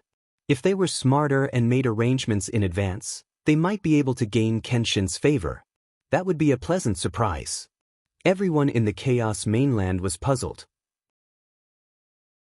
Why had Kenshin disappeared for a month? There was no need to ask. Everyone knew that the Chaos mainland was in a state of chaos. The various domain lords and nobles were fleeing in panic. Why did Kenshin not take the opportunity to attack and conquer the Chaos mainland? Billions of commoners could not figure it out. Many nobles, powers, and experts could not figure it out either. In less than 2 days, the news of Crimson Afterglow leading an army to flee the Chaos mainland also spread. As such, the Chaos mainland was completely abandoned by Crimson Afterglow and the Prajna God Emperor. It became a land without a master, waiting for Kenshin to conquer it. Many commoners felt that it was a pity that Kenshin did not intercept Crimson Afterglow, allowing her to take away so many soldiers and cultivation resources. This made many busybodies speculate. Why did Kenshin show mercy? Because Crimson Afterglow was the only disciple of the Prajna God Emperor? Although Kenshin and the Prajna God Emperor's incarnation had a great battle and forced the Prajna God Emperor's incarnation to self-destruct, there were still feelings between them. The kind of feelings that lingered between the two of them? Did Kenshin and the Prajna God Emperor have an agreement that the previous battle would determine victory and defeat? The loser would leave the Chaos mainland and the other party would not pursue them?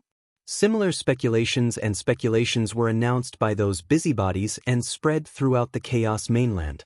These speculations sounded absurd, but upon careful thought, they seemed to make some sense. In addition, the commoners of the Chaos mainland all knew that there was an unclear relationship between Kenshin and the Prajna God Emperor. Therefore, these groundless speculations actually won the approval of countless people. After the rumors were widely spread, more and more people actually agreed with these speculations. Of course, gossiping about Kenshin and Prajna was only one of the ways the commoners dispelled their worries. They still hoped that Kenshin would appear as soon as possible to conquer the Chaos mainland and pacify the chaos.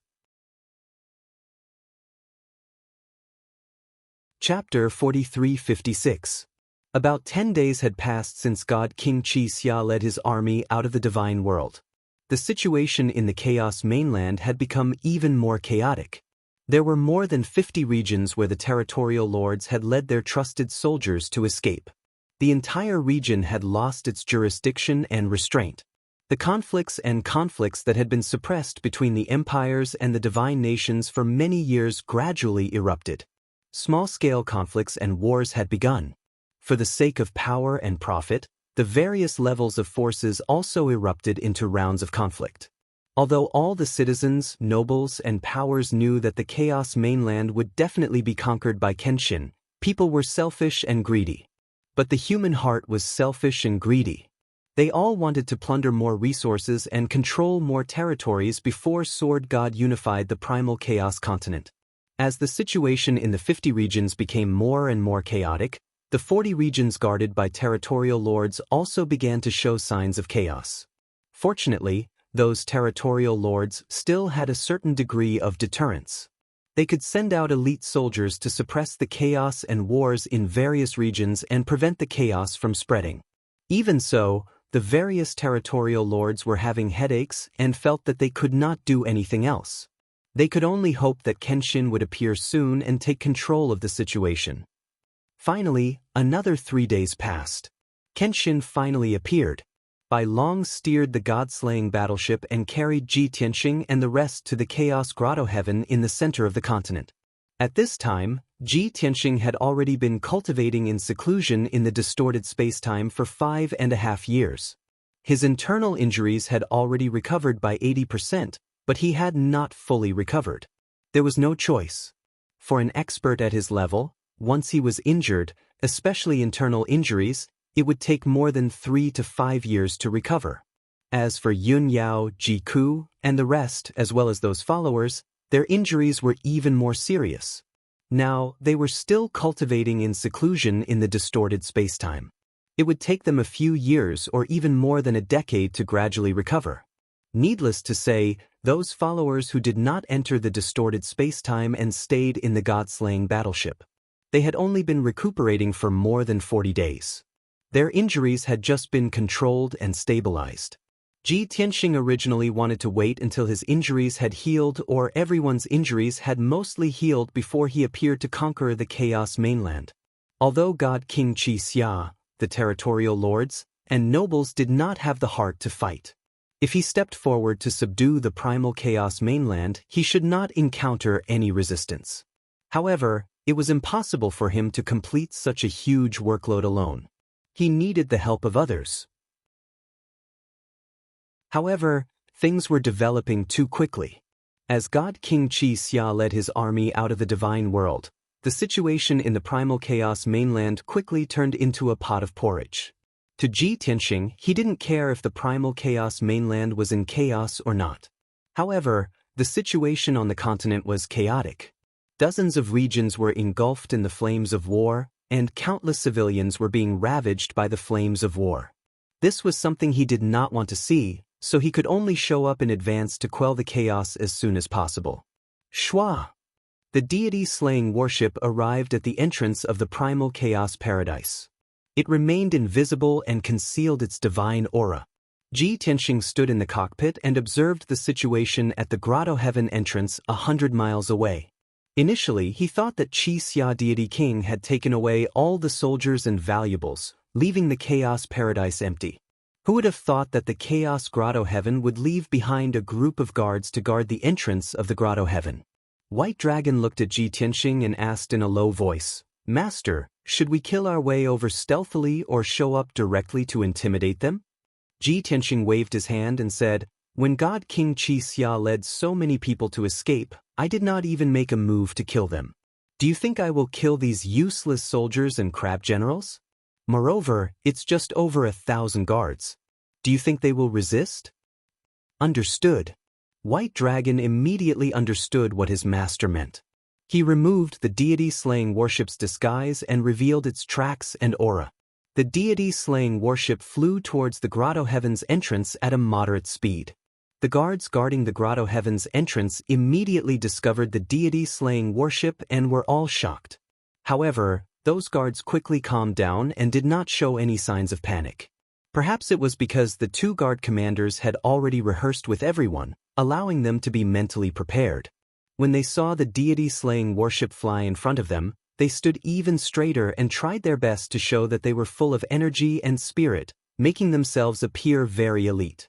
This was also the main point that the two guard commanders had instructed everyone. They had to perform very well to have a chance of being retained by Kenshin and even gain Kenshin's favor. The deity-slaying worship's cabin door opened.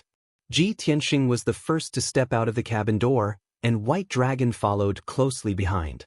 The master and disciple duo kept the deity-slaying worship and stood in the sky. They looked at the guards guarding the entrance and quietly sized them up. Two guard commanders in bright armor and bright cloaks immediately flew over side by side. They stopped 100 steps away from Ji Tianxing and bowed respectfully. "We pay our respects to Lord Kenshin."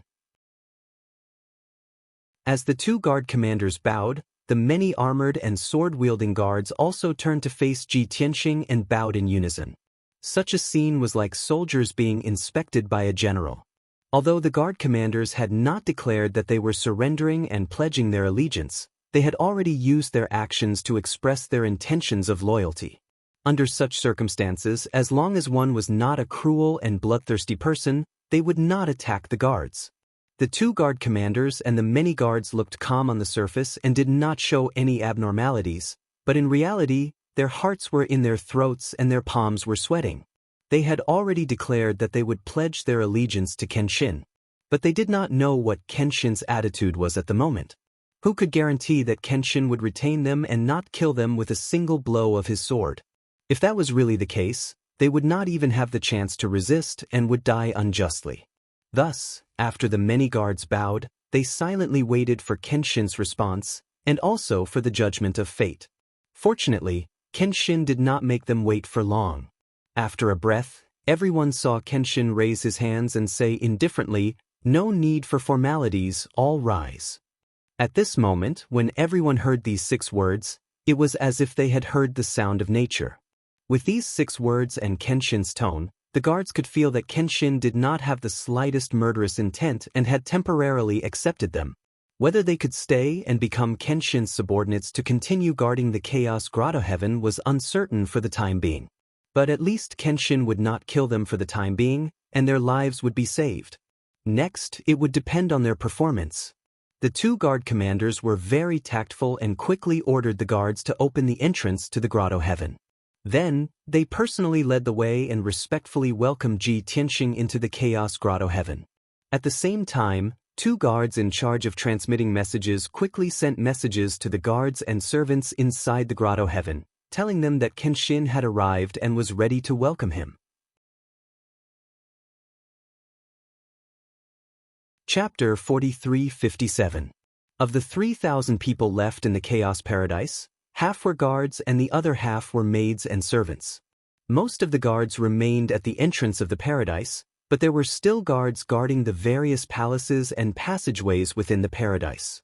The maids and servants had also made preparations in advance. 15 minutes later, two guard commanders brought Ji Tianxing and Bai Long to the Chaos Divine Palace. They were at the center of the paradise, on the most majestic mountain range. Within a radius of 500 miles, there were dozens of mountain peaks with countless palaces and mansions. Half a month ago, tens of thousands of soldiers and many God King experts had lived in these splendid palaces and exquisite mansions. Now, the soldiers had left, and the various palaces and mansions were empty. Only a small number of servants and maids remained, guarding the key and important palaces. The two guard commanders brought Ji Tianxing and his disciple to the tallest mountain peak in the middle of the valley. The majestic palace at the peak of the mountain was the famous chaotic divine palace. Outside the palace, there were already more than 1,000 guards, servants, and maids lined up neatly in 3 lines, waiting respectfully for Kenshin's grand arrival. Seeing Kenshin arrive, everyone suppressed the excitement in their hearts, suppressed the fear and worry in their hearts, and bowed in unison. "Greetings to Lord Kenshin." A loud voice rang out from the mountain peak and reverberated in the air. More than 1,000 guards and servants prostrated themselves respectfully on the ground, not daring to raise their heads to look at Kenshin, lest they offend him. They were very nervous and didn't even dare to breathe loudly. They held their breaths and waited with rapt attention for Kenshin's response to decide their fate. Judging from Kenshin's attitude toward the guards at the paradise's entrance, he probably wouldn't kill them. However, those were guards with combat strength, and the 1,000 people in the plaza were mostly maids and servants with relatively low combat strength. If Kenshin felt that they were useless and would only be a burden, then their fate would be worrying. Fortunately, they didn't have to wait too long before Kenshin's voice rang out in the plaza. "You may all rise." Although these words were simple, when the guards, maids, and servants heard it, they felt as if a heavy burden had been lifted off their shoulders, and they felt as if they had escaped death. Next, the two guard commanders mustered up their courage and took the initiative to introduce the current situation of the Chaos Grotto Heaven to Ji Tianxing.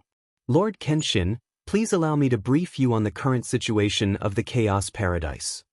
Ji Tianxing took the lead and walked towards Chaos Divine Palace's meeting hall. Seeing the two guards trembling in fear, he nodded slightly and said, "Speak." After receiving a positive answer, the two guard commanders relaxed and hurriedly explained. 13 days ago, Xia Deity King led 30,000 soldiers, more than 40 domain masters and experts, and a fleet of more than 50 deity warships.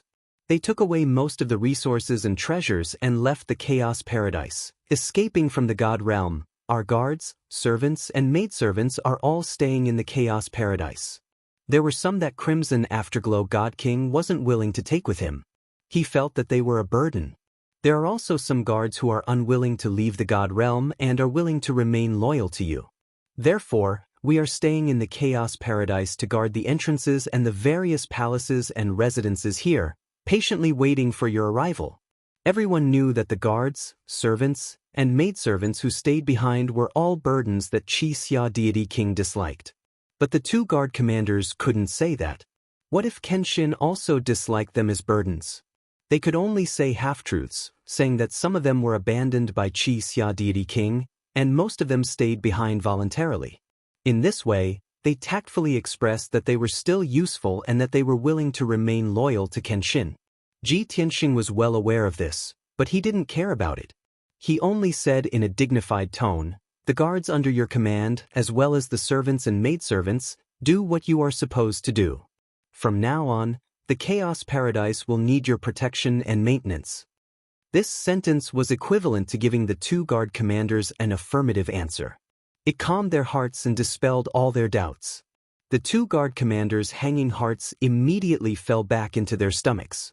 On behalf of the guards, servants, and maidservants, they expressed their gratitude to Ji Tianxing.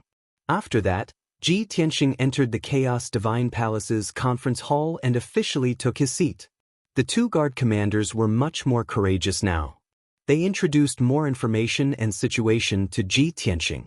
For example, they knew about the defense of the Chaos Divine Palace and the surrounding palaces, as well as the details of the array layout. They also knew about the entire Chaos Divine Palace's topography, layout, and structure, as well as some hidden terrains. The two guard commanders were already very good. They assumed their identities as Kenshin's subordinates and took advantage of this opportunity to perform well. In this way, Ji Tianxing only took 15 minutes to have a clear understanding of the Chaos Paradise. He didn't need to spend a few hours to personally explore it. After the two guard commanders finished their report, Ji Tianxing gave them a series of orders. First, the two guard commanders had to restrain the guards, servants, and maidservants to continue guarding the Chaos Paradise and listen to orders. Secondly, they had to announce Kenshin's personal order to the world as soon as possible. As long as they spread the news that Kenshin had appeared, controlled the Chaos Paradise, and was about to conquer the Chaos Mainland, they could quickly calm the chaos in the Chaos Mainland. In addition, Ji Tianxing had to summon the various territorial lords to the Chaos Paradise for an audience. Those territorial lords who stayed in their respective regions and cave dwellings had already made up their minds to surrender. What they were waiting for was Kenshin to personally appear and wait for Kenshin's order. Although some of these missions were easy to complete, others were very difficult. But the two guard commanders knew that this was a test of their abilities by Kenshin. They agreed without hesitation and quickly carried out the mission. After the two guard commanders left, Ji Tianxing began to wander around the Chaos Divine Palace alone. The guards and servants had already left the square and returned to their posts. Ji Tianxing was strolling in the quiet palace without being disturbed at all. He first went to the most important study and a few secret rooms in the Chaos Divine Palace. These were the places where Crimson Dawn and the two marshals often appeared. Although the rooms and secret rooms were sealed with arrays, they couldn't stop him. He was the first to discover something in Crimson Dawn's study. On the white jade table in the study, there was a jade slip. It didn't look like it had been left behind. It looked more like it had been deliberately placed there for him to see. He picked up the jade slip and used his consciousness to read its contents. A dignified female voice rang out in his mind. Chapter 4358. Senior Kenshin, by the time you see this jade slip, this junior will have already left the God realm with the soldiers under my command and the wealth and resources I have accumulated over the past 1,000 years. I trust that with your wisdom, you have long since guessed the result and where this junior and my group will go. Although this junior has always respected your name, and when I learned of the defeat of my master's incarnation, I also wanted to fight with you to avenge my master. However, as a disciple, I can only obey my master's orders. Here, I also thank you for showing mercy and giving this junior the time and opportunity to retreat. If we meet again in the void, this junior will eventually seek your guidance. I hope that you will not be stingy with your guidance. Clearly, this woman who sounded to be in her 30s, full of vigor and majesty, came from Crimson Dawn. This was the jade slip she had left behind for Ji Tianxing to read before she led the soldiers away. In just a few short sentences, she revealed a lot of information, but also many details. For example, she knew of the dispute between her master, the Prajna God Emperor, and Kenshin. Even if Kenshin and her master were enemies, she still had to be respectful. She had left the Chaos Paradise with her soldiers and all her wealth to seek refuge with the Prajna God Emperor because she had no choice but to do so. Although she had received orders from the Prajna God Emperor, she still harbored resentment and hatred toward Kenshin. If not for her master's orders, she would have challenged Kenshin even if she knew she was no match for him. Even if she had escaped from the God realm, she was still unwilling. If they met in the void in the future, she would still attack Kenshin. Another example was that Crimson Dawn had guessed that Kenshin had given her so much time to prepare, allowing her to calmly retreat without stopping her. This must have been some kind of tacit understanding or agreement between her master, the Prajna God Emperor, and Kenshin. She had always admired Kenshin's character. Apart from this, there were also some other details that were not worth mentioning. In short, Ji Tianxing read the contents of the jade slip, smiled faintly, and crushed the jade slip into powder. He vaguely remembered seeing the female disciple of the Prajna God Emperor more than 1,000 years ago. At that time, the female disciple named Xianxia was tall and big. She did not have the elegance of a girl. Instead, she looked valiant and heroic. She didn't like silk and satin, but preferred exquisite armor and cloaks. She was good at fighting and had a fiery temper. Ji Tianxing absolutely believed that if Crimson Afterglow hadn't received his master's orders, he would definitely have defended the primal chaos paradise and fought him to the death. Since God Monarch Crimson Afterglow left him such a jade slip, then there was no need for him to check the treasury. Without a doubt, with Crimson Afterglow's personality, he would definitely move or destroy everything. Not even a single divine stone would be left. It wasn't that God King Crimson Afterglow was lacking in cultivation resources. He just wanted to annoy him. In addition, there was probably no need to carefully inspect the various palaces and residences in the Grotto Heaven. The houses and buildings were definitely well preserved, and the defensive formations were definitely still functional. It was for no other reason than the Prajna God Emperor's instructions. There was a hint of tacit understanding between her and Ji Tianxing. It was Ji Tianxing's suggestion before the battle. The Prajna God Emperor would bring his people and leave the primal chaos continent under Ji Tianxing's control, but Ji Tianxing would not harm the soldiers under his command. Although the Prajna God Emperor's incarnation had been destroyed, she could not carry out this agreement. But she would definitely tell God Monarch Crimson Afterglow that he had to do this and do his best to make things convenient for Kenshin. This way, Kenshin would not kill God Monarch Crimson Afterglow and his tens of thousands of soldiers. Only then would he be able to smoothly take over the primal chaos continent and treat all the people well. Even the experts, factions, and soldiers who had originally been the Prajna God Emperor would not be purged or retaliated against. This was the agreement and tacit understanding between the two sides. A day later, the two guard commanders completed the task Ji Tianxing had given them and came to report. The news that Kenshin had taken over the primal chaos Grotto Heaven and was about to fully take over the primal chaos continent had already been released. The decree in Kenshin's tone had also been issued and transmitted to dozens of domain lords. It was likely that countless domain lords and experts of many top factions would soon rush to the primal chaos Grotto Heaven to pay respects to Kenshin and swear allegiance to him. Moreover, Kenshin's former subordinates and followers would be able to boldly appear and meet him in the primal chaos Grotto Heaven after receiving the news. Ji Tianxing was in no hurry to expand his manpower, nor did he awaken those followers in the god-slaying battleship and Jiutian 10 Absolutes Pagoda who were still recuperating in seclusion. In any case, he was alone in the primal chaos Grotto Heaven. Ordering the two guard commanders and more than 1,000 guards and servants to do things was enough. No matter how chaotic the situation in the primal chaos continent was, with frequent conflicts and wars breaking out between the various regions, these were conflicts between the various major factions and divine kingdoms. No one would be so daring as to invade the primal chaos Grotto Heaven, much less seize the opportunity to seize power. In fact, after Kenshin's decree to take over the primal chaos continent was issued, the various divine kingdoms and factions had to end their conflicts and wars as soon as possible and return to peace. After the decree was announced to the world, Kenshin would definitely pay attention to which factions and countries were still at war. What awaited them would definitely be severe punishment. This was something that any expert with some intelligence would be able to figure out. The truth was indeed so. In a short 3 days, the news that Kenshin had taken over the Primal Chaos continent and summoned all the domain lords to the Primal Chaos Grotto Heaven for a meeting spread throughout the Primal Chaos continent. Billions of people cheered. After a long wait, they were finally going to regain their freedom. The anxious hearts of the various domain masters finally settled back into their stomachs. After some preparations, they all embarked on their journey to the primal chaos grotto heaven. As for the various factions and divine kingdoms, they were also rapidly retracting their forces, gradually stopping and retreating from the battlefield.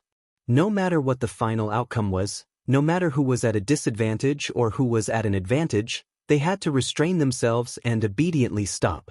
Just like that, the originally chaotic primal chaos continent miraculously regained its peace in a short few days. This was the prestige of Kenshin, the deterrence of Kenshin. In the next 20 days, there were more or less godly king experts rushing to the primal chaos grotto heaven. Among them were the various domain lords, the clan leaders, guardians, and elders of the ancient clans, as well as some leaders of the top factions. Kenshin had only summoned the various domain lords to the primal chaos grotto heaven for an audience and to pledge their loyalty. However, the leaders of the ancient clans and top factions all understood that this was an excellent opportunity for them. They had to seize the opportunity and quickly rush to the primal chaos grotto heaven to pay a visit to Kenshin and express their loyalty and allegiance to Kenshin. Only then would they be able to gain the favor of Kenshin and possibly obtain some positions and benefits.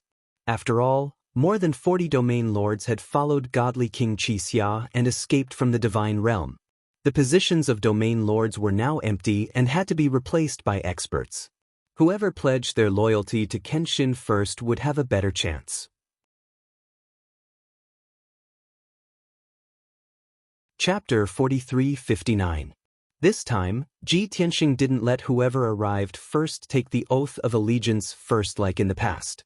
All the domain lords and experts who had rushed to the Chaos Paradise had to stay in the Chaos Paradise.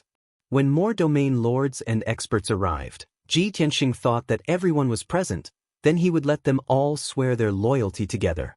Those domain lords and experts were filled with excitement and anticipation when they met Kenshin, but they could not immediately swear their loyalty. After meeting Kenshin, they were arranged to stay in the palaces and courtyards used for guests. Without Kenshin's summons, they could not move around freely, nor could they take the initiative to meet Kenshin. This caused those experts who wanted to get close to him to gain benefits and positions in advance to be filled with disappointment. However, the attentive experts discovered that there was an extremely small number of people who seemed to have special privileges. They were mysterious experts who had concealed their identities and had not shown their faces for thousands of years. There were also some people who had never heard of or seen before. Most of them were experts who had changed their appearances. After entering the Chaos Paradise, they met Kenshin mysteriously and were able to converse with Kenshin for a long time.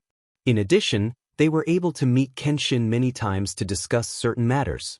This scene was seen by some domain lords and leaders of forces. Of course, they were puzzled and unwilling to accept this.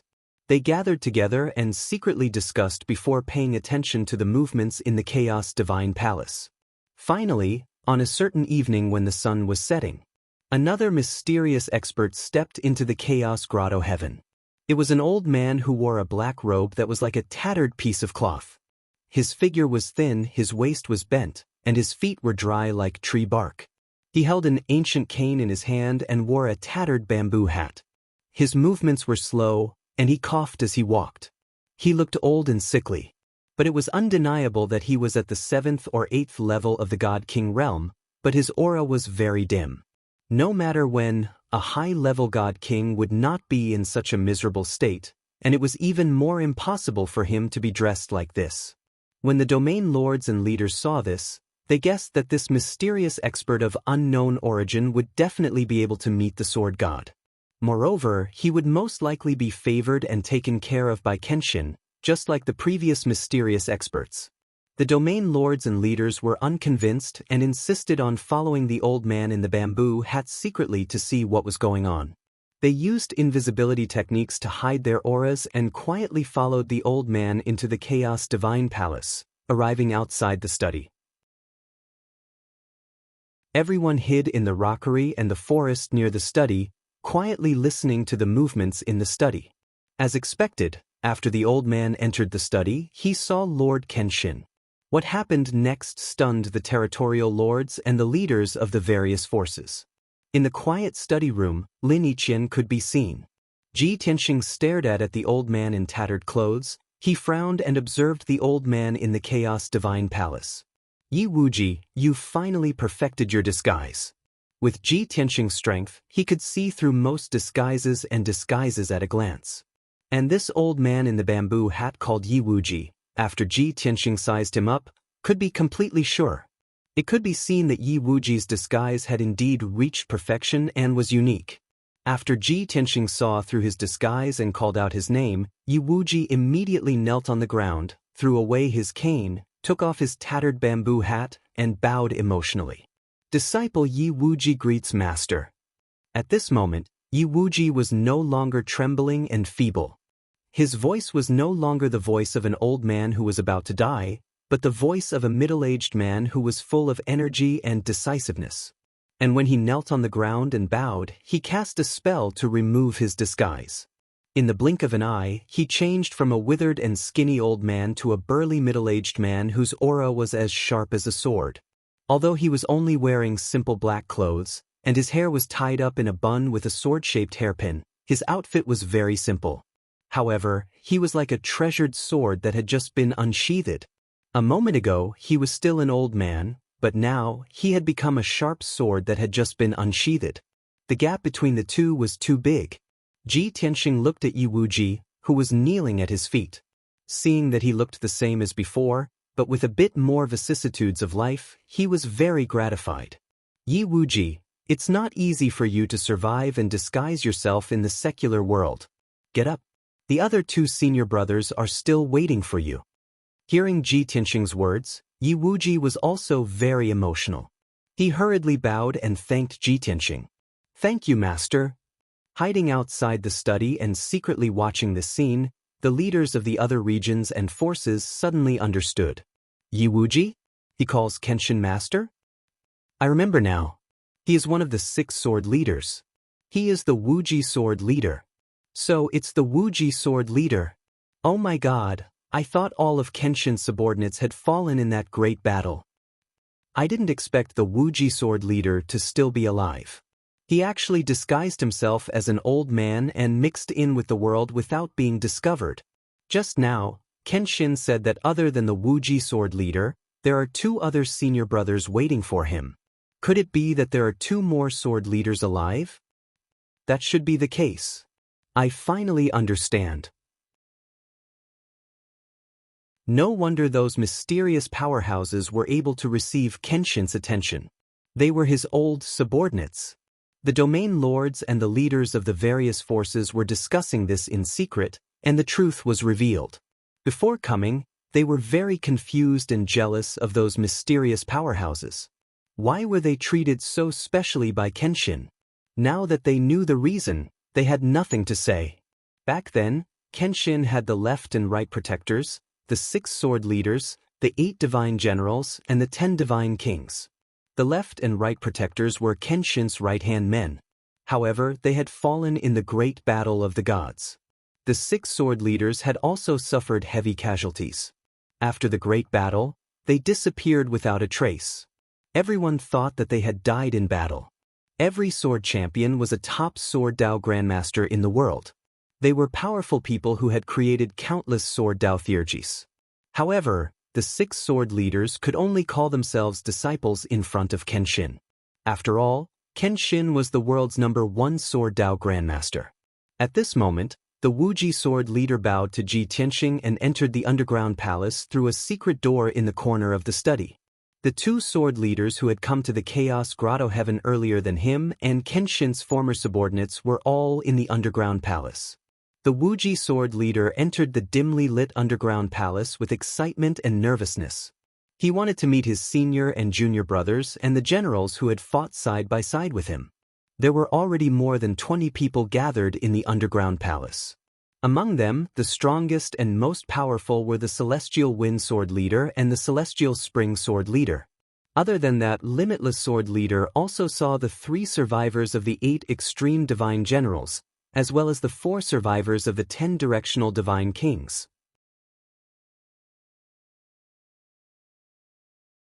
Chapter 4360. 1,000 years ago, Kenshin had many experts under his command, and all of them were God-King experts. The most famous ones were the left and right protectors, the 6 path sword chiefs, the 8 extreme generals, and the 10 directional divine kings. Other than that, there were more than 100 intermediate god kings, more than 200 lower god kings, and tens of thousands of monarch god experts. There were more than 20 people in the underground palace. Other than the 2 sword chiefs, the 3 divine generals, and the 4 directional divine kings, there were more than a dozen god king experts. Some of them were Kenshin's generals, some were Kenshin's followers, and some were upper god kings, and some were guardians and elders of the ancient clans.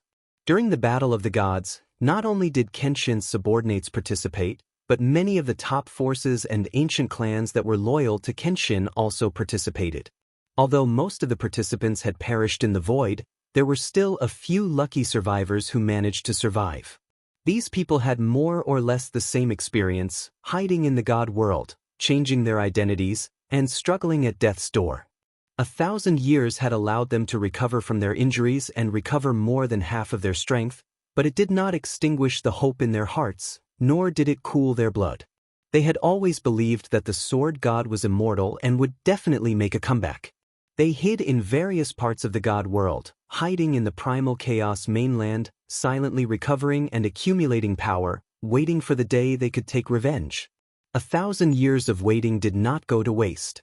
Now, Kenshin had returned to the god world, and with an invincible attitude he had conquered 3 continents.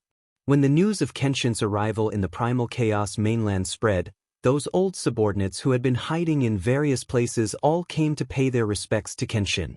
Seeing Limitless Sword Chief enter the underground palace, everyone was stunned for a moment, then they all revealed gratified and excited smiles. Everyone stood up to welcome him, and with the most sincere expressions and words, they welcomed Limitless Sword Chief's return. Comrades who had gone through life and death together reunited, naturally they were full of emotions, and had endless words to say, and endless thoughts to share. The tranquil underground palace immediately became lively. In the study room, after the Limitless Sword leader entered the underground palace, Ji Tianxing sat back on the armchair and picked up the jade slip to handle some matters. He glanced at the door of the study casually, then waved his hand to close the door. With a bang, the door closed, and the formation was activated. The domain lords and the leaders of the forces hiding in the dark could no longer find out what was going on in the study. Everyone was shocked. They quickly retreated and left the Chaos Divine Palace. With their intelligence, they could naturally guess that Kenshin had long since discovered them, but was just pretending not to see them. As for the last glance and the action of closing the door of the study, it was a reminder for them to leave. Now that the doubts of the domain lords and the leaders of the various forces had been resolved, of course, they tactfully retreated. Moreover, they had to pretend that they had never been here. As for them secretly spreading the news to the other domain lords and leaders of other forces, as long as they did it in secret, there wouldn't be a problem. All in all, the return of Kenshin's former subordinates was within everyone's expectations. Unknowingly, 20 days passed. The domain lords and the leaders of the various forces who had stayed behind to wait for the Kenshin to surrender and pledge their loyalty to them had basically all gathered. At the same time, more than 40 god kings of the Kenshin's former subordinates had also entered the Chaos Divine Palace and reunited with everyone. Of course, many of the god kings were former generals. On the surface, they acted alone. In reality, they used some divine artifacts to bring dozens to hundreds of soldiers with them. These soldiers were either those who had stayed behind to guard the Heavenly Sword Mountain back then and did not participate in the great battle in outer space, or those who had experienced that great battle and survived by the skin of their teeth. Even though 1,000 years had passed, their loyalty and hot-bloodedness were still present. In these 1,000 years, everyone had endured humiliation and dragged out an ignoble existence, waiting for the day to come when they could take revenge. In this way, the number of former subordinates who had returned to the Kenshin had reached a total of more than 1,000. Perhaps there were still some former Kenshin subordinates who had been left behind and hidden in the God realm. They could not be contacted and did not come to the Chaos Divine Palace. But that should be a very small number. 90% of the former subordinates who had luckily survived back then should have returned to the army. Early in the morning, Ji Tianxing ordered 2 guard commanders to gather the various domain lords and leaders of the various factions to gather at the conference hall. More than 40 domain lords and a dozen or so leaders of top factions and ancient clans hurried over when they received the news. They had waited for so many days. Finally, they could pledge their loyalty to the Kenshin. Not long after, more than 60 powerhouses gathered in the conference hall. Next, it was Kenshin's turn to appear. Kenshin, surrounded by a group of god kings, stepped into the conference hall in a splendid robe. At this moment, everyone's gaze was focused on him. Oppressed by his powerful aura, everyone had the illusion that Kenshin was surrounded by a golden halo. It was so dazzling that no one dared to look directly at him. Naturally, everyone's gaze was focused on the dozen or so god kings behind Kenshin. There were many domain lords and faction leaders who recognized those god king experts and could identify them. Among them, there were 3 sword chiefs, 3 god generals, and the 4 cardinal god kings. They were all top experts in the past and had great reputations. Under the escort of these experts, Ji Tianxing ascended to the throne of the leader. Thus, the dozens of god kings in the conference hall bowed in unison and said, "Greetings, Kenshin." After everyone bowed, Ji Tianxing began to announce the official business. It was another impassioned, righteous, and majestic opening speech. He expressed his determination and attitude to save the common people and subdue the chaotic mainland. After that, he thanked the various domain lords, factions, and ancient clans for their support and righteousness on behalf of the common people. Of course, these were all pleasantries that everyone was well aware of. It was just a formality. Next, it was the turn of the various domain lords and faction leaders to swear their loyalty. That was the official business. In any case, everyone was already mentally prepared. They had crossed thousands of mountains and rivers to come to the chaotic paradise for this matter. No one dared to raise any objections or discuss any conditions with Ji Tianxing. The matter was relatively simple. Ji Tianxing directly waved his hand and shot out a white light, displaying the specific content of the pledge of surrender in the conference hall. The content of the vow, which was over 1,000 words long, made everyone in the conference hall tremble with fear. Their faces turned pale, and cold sweat broke out on their foreheads. However, the general trend was irreversible. No one dared to shrink back. In addition, everyone had already heard of the rumors regarding the heavenly Dao oath, so they were already mentally prepared. In the end, under the lead of some of the domain lords and clan leaders, everyone began to publicly swear the pledge of surrender.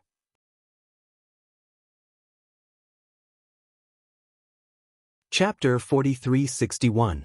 To Ji Tianxing, this was not the first time he had made so many godly kings swear allegiance to him. Even though the scene looked very sacred and solemn, and the scale was a little grand, he was used to it. But to the dozens of godly kings who had sworn allegiance to him, this was the first time they had experienced something like this. Dozens of godly kings, all of whom were powerful figures of their own regions, were gathered here, but they were willing to swear such a harsh oath of allegiance. But no one dared to refuse, and no one dared to resist or resent them. In fact, many people who wanted to show their loyalty had to show a positive and proud state. Such a scene was naturally very shocking. Everyone felt a strong sense of reverence in their hearts. Finally, after 7 minutes, everyone finished swearing their allegiance. Everyone's body lit up with divine light, and a trace of Daoist rhyme appeared above their heads.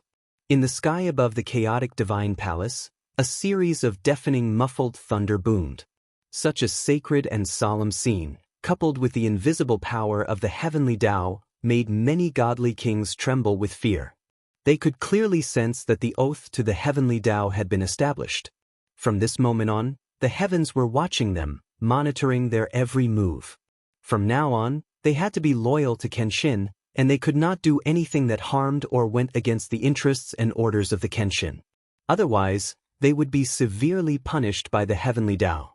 Under the solemn atmosphere, the entire conference hall was silent.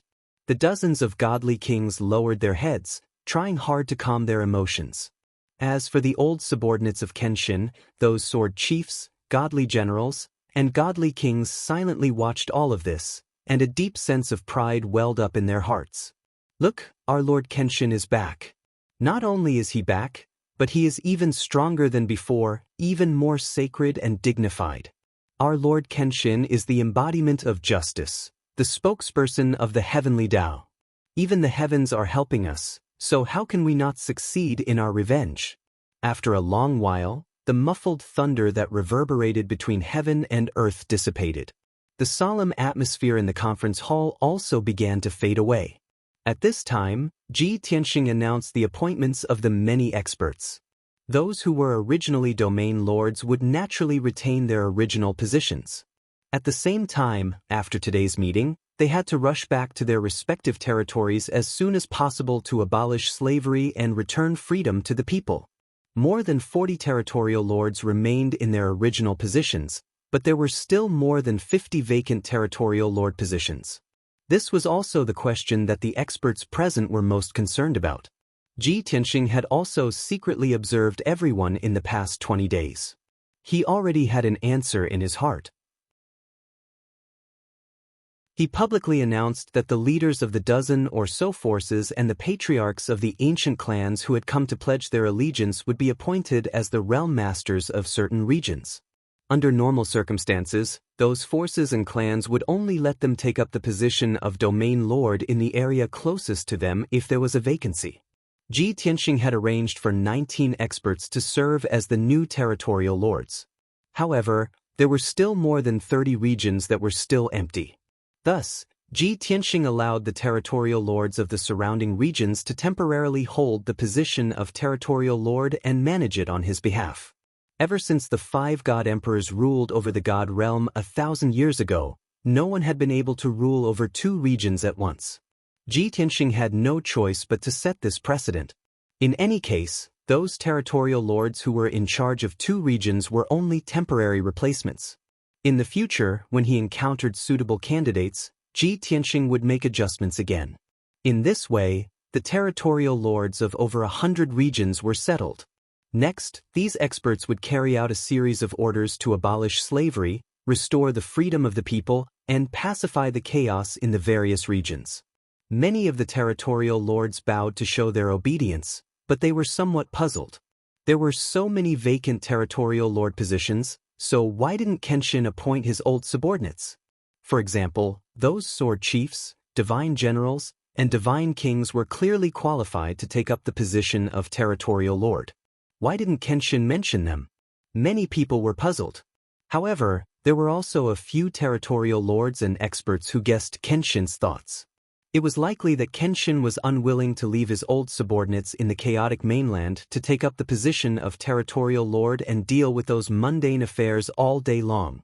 In comparison, Kenshin would rather take his old subordinates to continue fighting and take revenge on the 5 god emperors in the future. This was indeed the case. A few days ago, Ji Tianxing had talked to the generals and experts under his command and asked for their opinions. If they were willing to stay, Ji Tianxing could arrange for them to take up the position of territorial lord or guard the chaotic grotto heaven. This way, they would have a stable life for the rest of their lives and would no longer have to fight and kill. However, those generals and experts all rejected his good intentions without exception. They all said that they wanted to follow him to take revenge on the 5 god emperors. Ji Tianxing could only agree to their strong requests, so he didn't arrange any positions for them. After the various territorial lords bid farewell and left, only Ji Tianxing and his old subordinates were left in the chaotic grotto heaven, as well as the servants and guards from before. At this time, Ji Tianxing began to recruit soldiers and horses again, forming the Imperial Guard to guard the chaotic grotto heaven. Those over 1,000 guards began to get busy again, faithfully carrying out his orders. A few sword chiefs, divine generals, and divine kings also led their subordinates to carry out the various orders. Although the matter of the 100 territorial lords had been temporarily resolved, Ji Tianxing could appoint new territorial lords in the future, and it would be completely resolved. However, he was destined to leave the chaotic continent, so he had to have trusted subordinates to stay behind and control the overall situation. The chaotic grotto heaven also needed at least 10,000 imperial guards to guard it, and these all needed to be gradually expanded. Fortunately, Ji Tianxing had enough old subordinates under his command. He only needed to plan and issue orders for these matters, and didn't need to do it himself. However, this matter couldn't be done overnight. It needed some time. Ji Tianxing could only guard the chaotic grotto heaven and wait patiently. Within a few days, news began to spread on the chaotic continent. Some regions closer to the chaotic grotto heaven had already released news that they had begun to abolish slavery and return freedom to the people. After the news spread, it naturally attracted countless cheers and applause, causing the people's admiration for Kenshin to reach the peak. Following that, more and more regions began to implement the new policies and restore the freedom of the people. Especially those new territorial lords, after simply taking office, they began to use the forces under their command to efficiently implement the new policies. As time passed, the entire chaotic continent fell into a carnival. Those people who regained their freedom might not be grateful to those territorial lords, but they were extremely grateful to Kenshin. In many cities, the people spontaneously built temples and erected statues of Kenshin. Every day, there were people who went to worship in an endless stream. On the other side, the recruitment of the Imperial Guard in the chaotic grotto heaven was completed in half a month.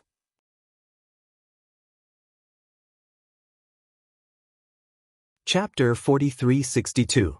Actually, there were many quick-witted people who had been paying attention to the Chaos Grotto Heaven.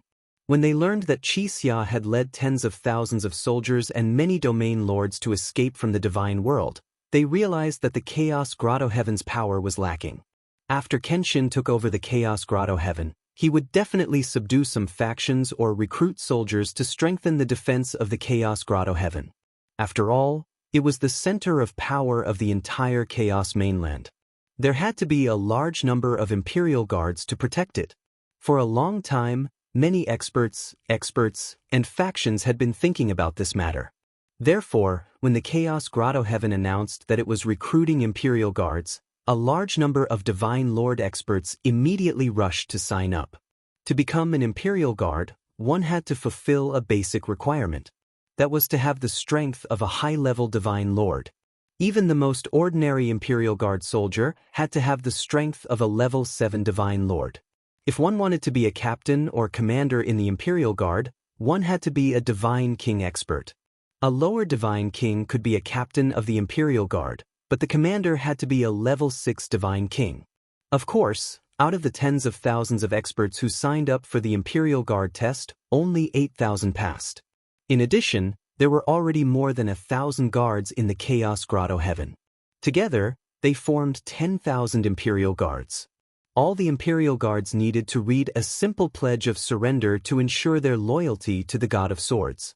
Especially the Imperial Guard captains and commanders. The oath they recited was more detailed and strict. In this way, the loyalty of the Imperial Guards was guaranteed. All that was left was long-term training to hone their teamwork and cooperation. There were only a little more than 1,000 servants and maids left in the Chaos Grotto Heaven. Under the advice of the 2 Imperial Guard commanders, Ji Tianxing recruited another 1,000 people to serve as servants and maids. 3,000 servants and maids, 10,000 Imperial Guards. This was enough to ensure the normal operation of the Chaos Grotto Heaven. The most important problem was for Ji Tianxing to solve. Soon he would leave the Chaos mainland. Who would take over the authority and control the entire mainland? Ji Tianxing's old subordinates, the Sword Chiefs, Divine Generals, and Divine Kings, were all unwilling to stay. These people were not greedy for power.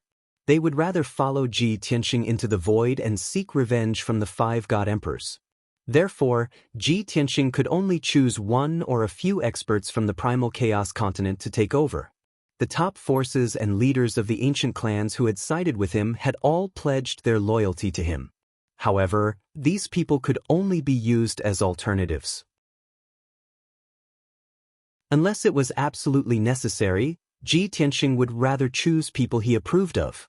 For example, Tang Yi, Lei Zhensong, and Lei Zhenxiong had been loyal to him since 1,000 years ago. That year, Tang Yi was the patriarch of the Tang family, an ancient family. He was a ninth king god realm expert who was good at hiding, tracking, assassinating, and disguising. The Tang family was one of the ancient clans loyal to the Kenshin. When the War of the Gods broke out, Tang Yi led more than 2,000 elites of the Tang family to follow the Kenshin out into the void. The result was self-evident. Kenshin fell, and the blood of the Tang family's disciples spilled in the void. Almost all of them were wiped out. Tang Yi was heavily injured, losing an arm and a leg. He was forcefully sent out of the battlefield by a Tang family elder at the cost of self-detonation. Only then did he survive. For the next 1,000 years, Tang Yi lived in seclusion on the primal chaos continent. While silently healing his injuries, he held on to the last glimmer of hope, waiting for revenge. This time, the news of Kenshin's conquest of the primal chaos continent had spread. Tang Yi traveled across land and water, disregarding everything, to pay a visit to Kenshin. Although he vowed to follow Ji Tianxing out of the primal chaos continent and go to the depths of the void to seek revenge from the 5 god emperors. However, Ji Tianxing always felt that Tang Yi was someone who had already died for him once. Tang Yi had ended up in such a miserable state, and he could not let the same thing happen again. He wanted Tang Yi to stay and take control of the primal chaos continent. Lei Zhensong and Lei Zhenxiong were twin brothers. At the same time, they were also the left and right protectors of the Lei family 1,000 years ago. The Lei family was also one of the ancient clans that were loyal to Kenshin. Back then, the Lei family's patriarch had led over 2,000 elite disciples to follow Kenshin into the void. But in the end, the Lei family's patriarch and all the disciples died tragically in the void, turning into ashes. Only the 2 brothers, Lei Zhensong and Lei Zhenxiong, were lucky enough to survive after paying a terrible price. Their divine bodies suffered permanent injuries. Even if they were incomplete, they could not be repaired. For the past 1,200 years, they changed their surnames, disguised themselves, and lived in seclusion in a remote place. Only then were they able to survive. After learning that Kenshin had returned to the divine world and conquered the primal chaos continent, they rushed to the primal chaos grotto heaven to meet Kenshin. The fate of these 2 brothers was somewhat similar to Tang Yi's. Therefore, Ji Tianxing planned to let them stay and assist Tang Yi in managing the primal chaos continent. Unknowingly, 2 months passed. The new policies of over 100 regions were implemented. The commoners regained their freedom and a new life. The atmosphere was still jubilant. Ji Tianxing saw the abilities and performance of the various domain masters clearly and remembered them in his heart. Overall, every domain master was conscientious and did not dare to slack off. This made him rather satisfied. At the same time, many powerhouses and factions also emerged in the dozens of regions where the domain master position was vacant. They actively performed. Under the guidance of some domain masters and powerhouses, those god-king powerhouses and leaders of top factions expressed their loyalty to Ji Tianxing one after another. After careful consideration, Ji Tianxing screened the various powerhouses and factions. In the end, he selected over 30 powerhouses to fill the vacant domain master position. Just like this, over 100 domain masters of the primal chaos continent were gathered. Furthermore, every domain master swore their loyalty to Ji Tianxing. The primal chaos grotto heaven's defense situation was also completed under Ji Tianxing's command and arrangement. The overall situation was set. Ji Tianxing prepared to appoint the new domain master. Therefore, he secretly summoned Tang Yi, Lei Zhensong, and Lei Zhenxiong and expressed his intentions to the 3 of them. When the 3 of them learned that they had to stay in the primal chaos continent, control the power, and manage the entire continent, they rejected without hesitation. Although they knew that this was Kenshin's good intentions, the hatred in their hearts was too deep. However, the hatred buried deep in their hearts was too deep. No matter what, they had to find the 5 great god emperors to take revenge. Ji Tianxing could only persuade them earnestly and patiently explain to them. Although revenge was important, guarding the few continents of the god realm and firmly controlling the god realm in their hands was of the utmost importance. With the current situation in the primal chaos continent, he could no longer find someone he could trust with enough ability to manage the entire continent. Therefore, this heavy responsibility could only be handed to the three of them. The master and servant four discussed in secret in the study for an entire night. In the end, the three god kings could only choose to give in and accept Ji Tianxing's appointment.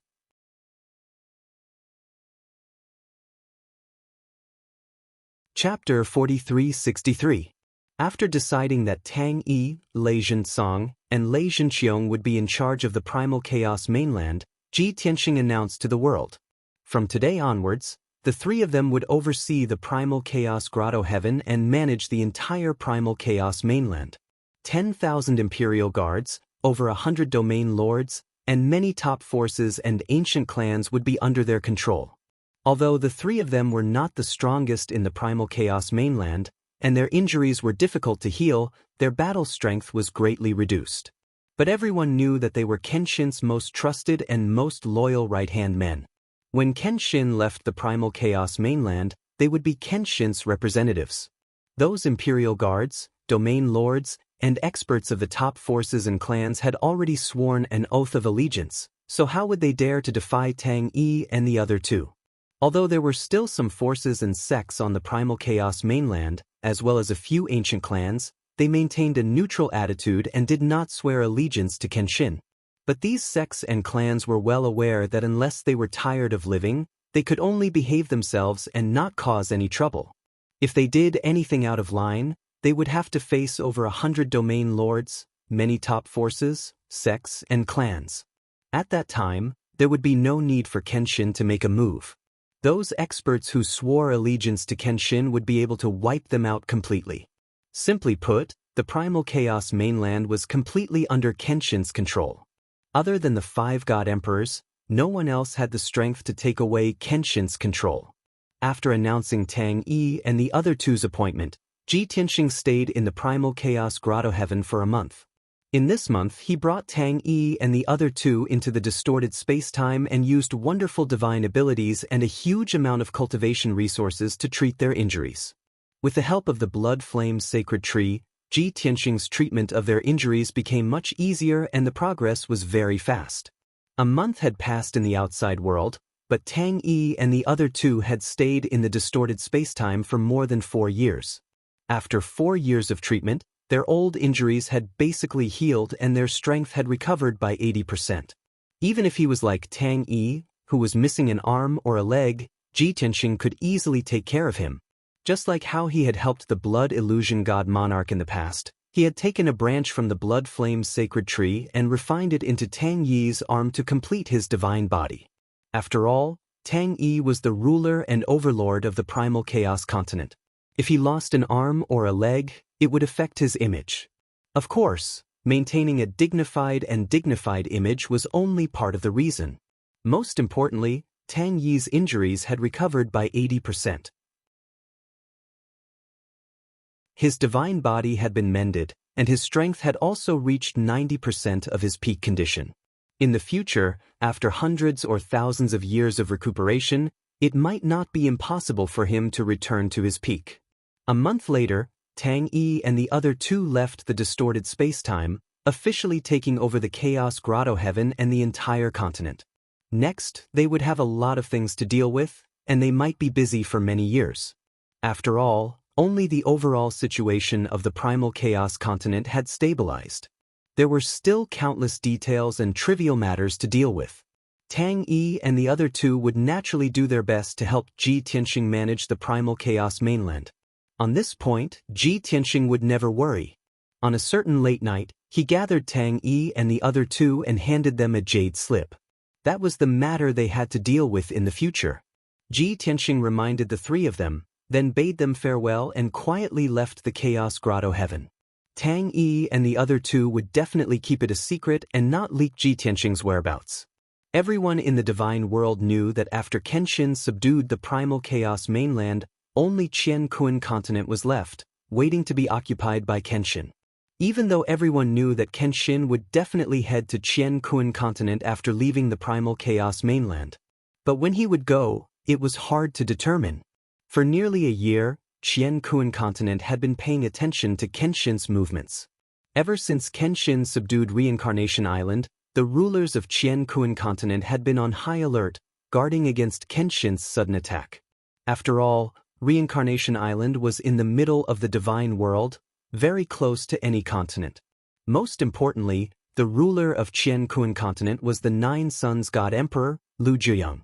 Many years ago, Ji Tianxing had fought with Lu Zhiyang's incarnation in the void and destroyed it. Since Lu Zhiyang's incarnation was long gone, there was no way his original body would give up on the mystery of the gray fog in the void. In that case, Qian continent had lost its strongest backer.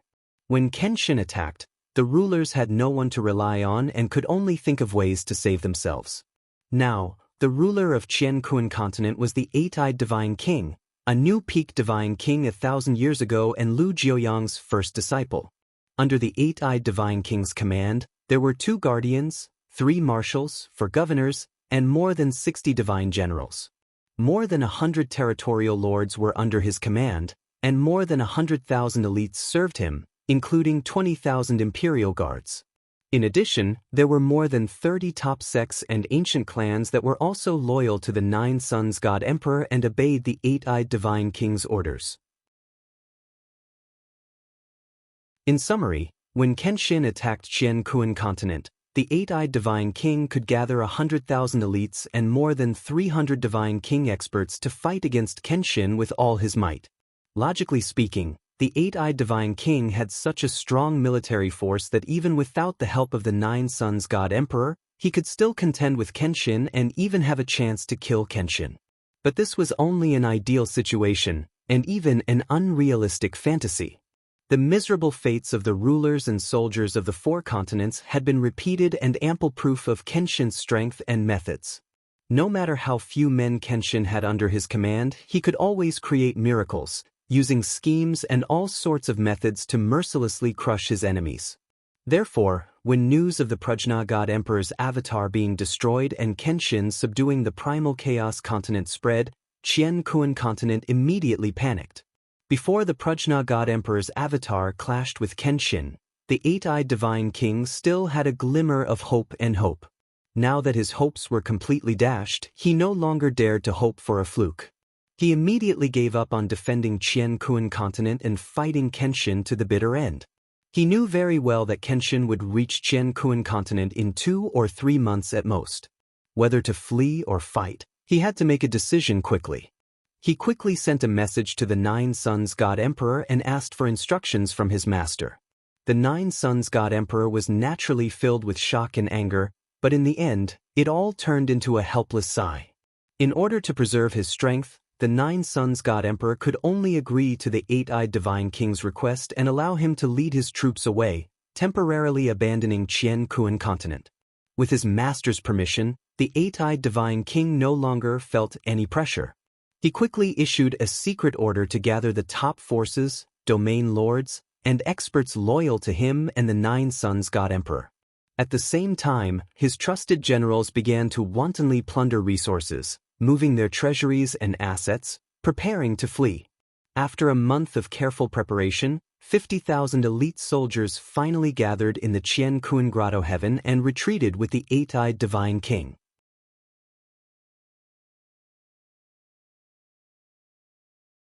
Chapter 4364. When Ji Tianxing left the primal chaos mainland, there was no news of him leaving. Bai Long steered the god-slaying battleship and flew across the sky at lightning speed. Those following him were still the same group of people. Including Nangong Ao and his followers, there were only about 30 people and they were all God King experts. Even though Ji Tianxing didn't have any foundation in the Qian continent, he wasn't worried at all. After reaching the Qian continent, he would subdue some factions and recruit a group of God King experts before dealing with the eight-eyed divine king. Before he left the primal chaos mainland, he had asked his soldiers to gather information about the Qian continent. Although he only knew the general situation, it was enough for him to make a judgment. According to his previous plan, there wouldn't be any problems. After all, the Nine Suns God Emperor's incarnation had already been destroyed by him. The Nine Suns God Emperor's original body couldn't return to the God world. Even though the eight-eyed divine king was a peak God king and could gather 100,000 elite soldiers, There was nothing to be afraid of. Bai Long steered the god-slaying battleship towards the Qiankuan continent at a moderate speed. From the time the battleship left the primal chaos grotto heaven, it would take about a month for them to reach the Qiankuan continent. During this period, Ji Tianxing cultivated in seclusion in the distorted spacetime and continued to raise his strength. Previously in the primal chaos mainland, he defeated the Prajna god emperor's incarnation and killed many god king experts. He obtained many godhead fragments and took the opportunity to refine them. Yun Yao, Ji Ku, and the rest went into seclusion to recover their strength as usual. The eight-eyed divine king had gathered all the territorial lords and soldiers in the heaven and earth grotto heaven in secret. However, this matter involved too many people, and a portion of the territorial lords and faction leaders chose to stay behind in the Qiankuan continent after receiving his secret order. Therefore, the news of the eight-eyed divine king leading the soldiers to escape inevitably spread. Many factions and experts knew about it. If it was in the past, the eight-eyed divine king would definitely use force to suppress the news and prevent it from spreading. However, he was about to leave the Qiankuan continent and couldn't care less. After a month of dispatching, waiting, and preparation, 50,000 soldiers gathered in the heaven and earth cave. They boarded dozens of divine warships and quietly left the heaven and earth continent. Among the 50,000 soldiers, there were not only the eight-eyed divine king's trusted generals, but also more than 30 domain lords, a dozen top forces, and ancient clans. In addition, he also took away 10,000 elite imperial guards, leaving only 6,000 servants and handymen in the heaven and earth cave, as well as more than 1,000 weaker and older imperial guards. The 50,000 soldiers that the eight-eyed god king took away were all elites that he had handpicked. He wasn't just running away. Instead, he was transferring these elite troops to the outskirts of the realm to serve the nine-god emperor. Along with this fleet leaving the Qiankuan continent, there were also cultivation resources and wealth worth more than $1 trillion. It was the wealth that the eight-eyed god king had accumulated over the past few decades. It was also the wealth that the eight-eyed god king had accumulated over the past few decades. With such abundant cultivation resources, it was enough for the 50,000 soldiers to survive in the void for thousands of years. It had been half a month since the eight-eyed deity king had left Qiankuan mainland. News of the eight-eyed deity king's escape had already spread throughout the Qiankuan mainland. The entrance to the heaven and earth cave had been closed. The 6,000 servants, handymen, and imperial guards were holed up in the heaven and earth cave. They didn't show themselves or escape. The reason why they closed the entrance was because they were afraid that some clans, top forces, and experts would take the opportunity to attack the heaven and earth cave. The reason why they stayed in the heaven and earth cave and didn't escape was because they had heard some news and knew what had happened in the chaos cave. As long as they waited patiently and sincerely surrendered to Kenshin when they saw him, Kenshin wouldn't kill them. Instead, he would let them stay and continue working in the heaven and earth cave. After all, they would be servants to anyone. Even if they changed masters, as long as their situation didn't change. Reality proved that the 6,000 imperial guards, servants, and handymen had made a wise decision. It had only been a few days since the eight-eyed god king left the Qiankuan mainland with his fleet, but the Qiankuan mainland was already in chaos. As the saying goes, when the tiger is absent, the monkey becomes king. The eight-eyed god king took away many god king experts, including more than 30 territorial lords. Those 30 territorial lords were the first to erupt into chaos. The emperors of the various empires and the god king experts of the top forces began to fight for the position of territorial lord. These experts had studied the process of Kenshin conquering the various continents and knew that Kenshin wouldn't kill the innocent. As long as they obediently expressed their obedience and loyalty after Kenshin arrived at the Qiankuan mainland, not only would they be able to keep their lives, they would also be able to retain their power and status. Before Kenshin arrived at the Qiankuan mainland, it didn't matter what they did. Anyone with a bit of ambition wouldn't let go of such an excellent opportunity. The Qiankuan mainland had been peaceful for thousands of years. Even if those experts and forces wanted to dominate an area and split up their territories, they didn't dare to do so. This time, They wanted to do their best to conquer territories and seize the position of territorial lord. As long as they could seize more territories and power before Kenshin arrived, they would be able to make the final decision once Kenshin arrived and they swore their allegiance. Therefore, those 30 territorial lords were the most chaotic. Various forces fought and countless experts came out of seclusion to kill each other, setting off a bloodbath. The other 60 territorial lords weren't as crazy as the 30 territorial lords, but they were still in chaos. Even though there were still territorial lords in these territorial lords, they weren't much of a threat. The top forces and God King experts of the various territorial lords used to fear and respect the territorial lords because of the 8-eyed God King and 9-son God Emperor. When the entire continent was at peace, they wouldn't dare to rebel or they'd be killed mercilessly. But now, those with power, influence, and ambition were naturally unwilling to be left out.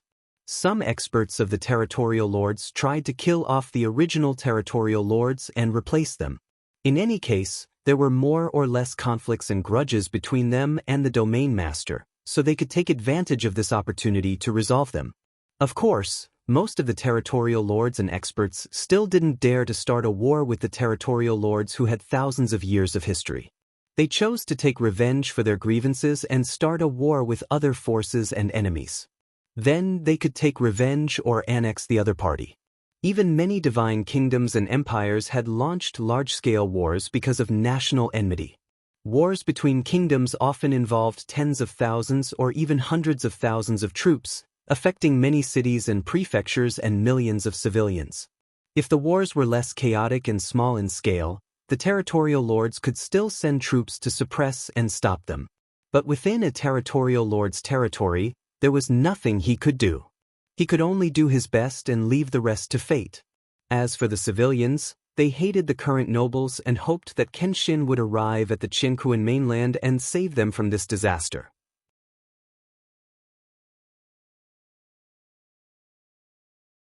Chapter 4365.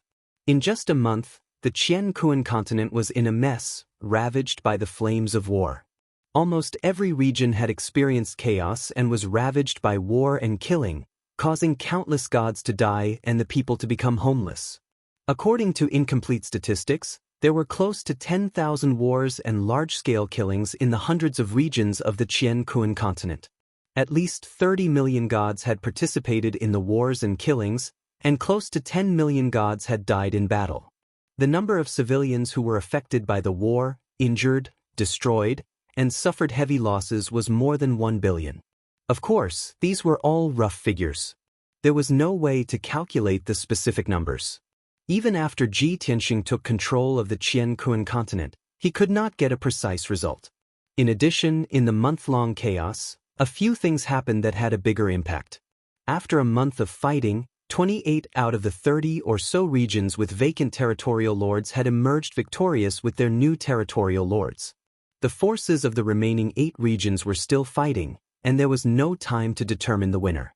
More than 10 domain lords had been killed or defeated by the top forces or ancient clans in the 60 or so domain lords, losing their positions as domain lords. In addition, after a month of fighting, countless forces and experts changed the power structure of the Qianquan continent. Originally, there were 42 top forces on the continent. Now, there were only 32 left. Those 10 forces were either swallowed up or destroyed. There were 27 ancient clans in the Qianquan continent. Now, there were only 23 left. 4 ancient clans were destroyed. This 1 month was still a little short for those experts and forces who were fighting and fighting. It was not enough for them to achieve their goals, eliminate their enemies, and occupy more territories. However, to the people of the Qianquan continent, this 1 month was too long. It was simply endless torture, especially those civilians who were affected by the flames of war. They felt incomparably tormented. Every day felt like a year, and they were on tenterhooks every day. Fortunately, Lord Kenshin, whom billions of people had been waiting for, had finally arrived. A month had just passed, and the god-slaying battleship arrived at the Qianquan continent as scheduled. When entering the Qianquan continent, Bai Long was very cautious.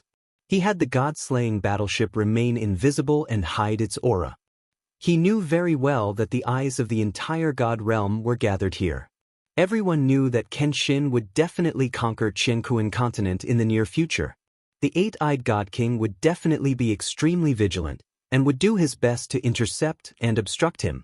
However, after the god-slaying battleship entered the Qiankuan continent, White Dragon discovered that the scene before him was completely different from what he had imagined.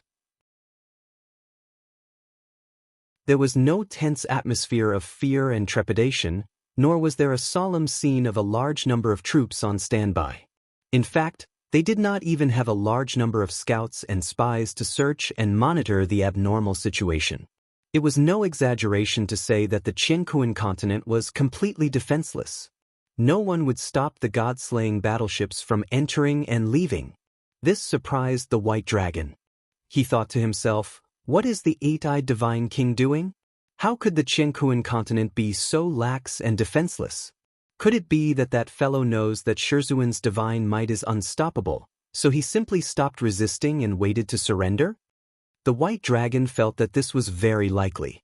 After all, the incarnation of the Nine Suns God Emperor had already been destroyed by his master.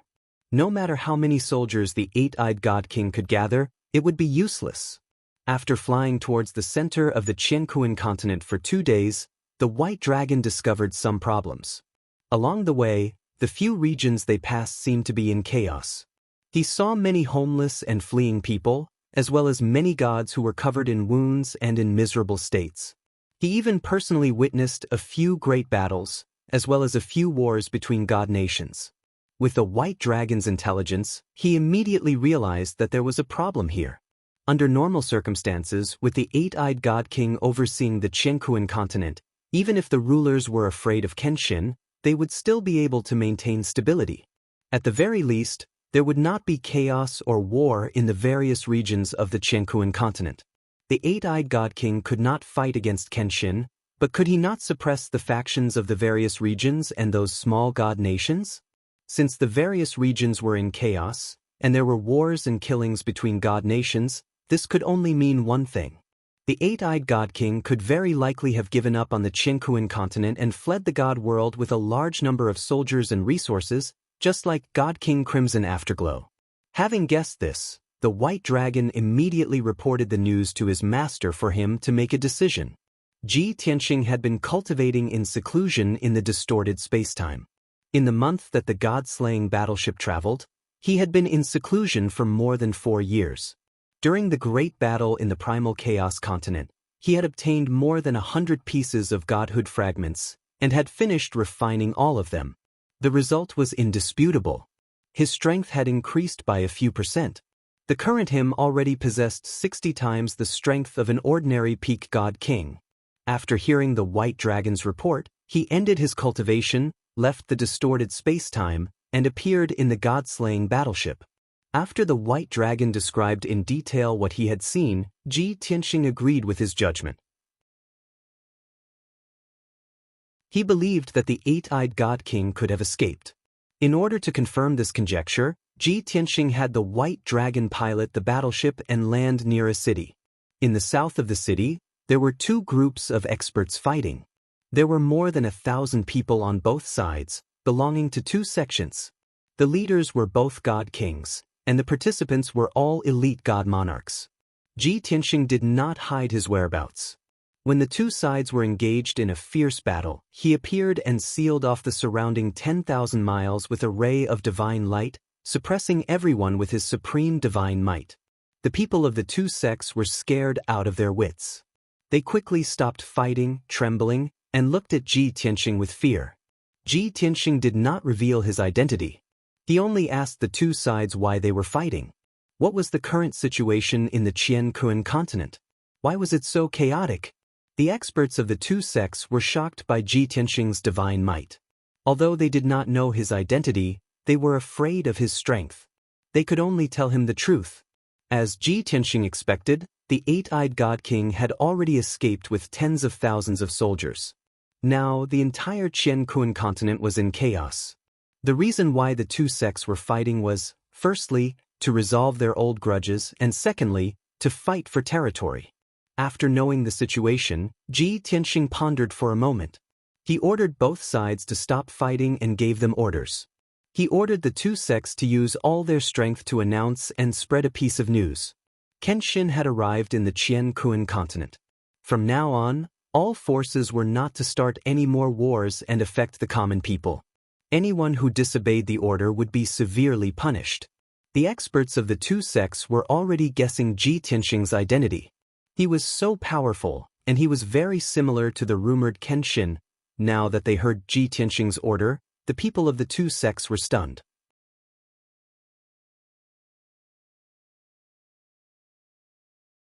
Chapter 4366.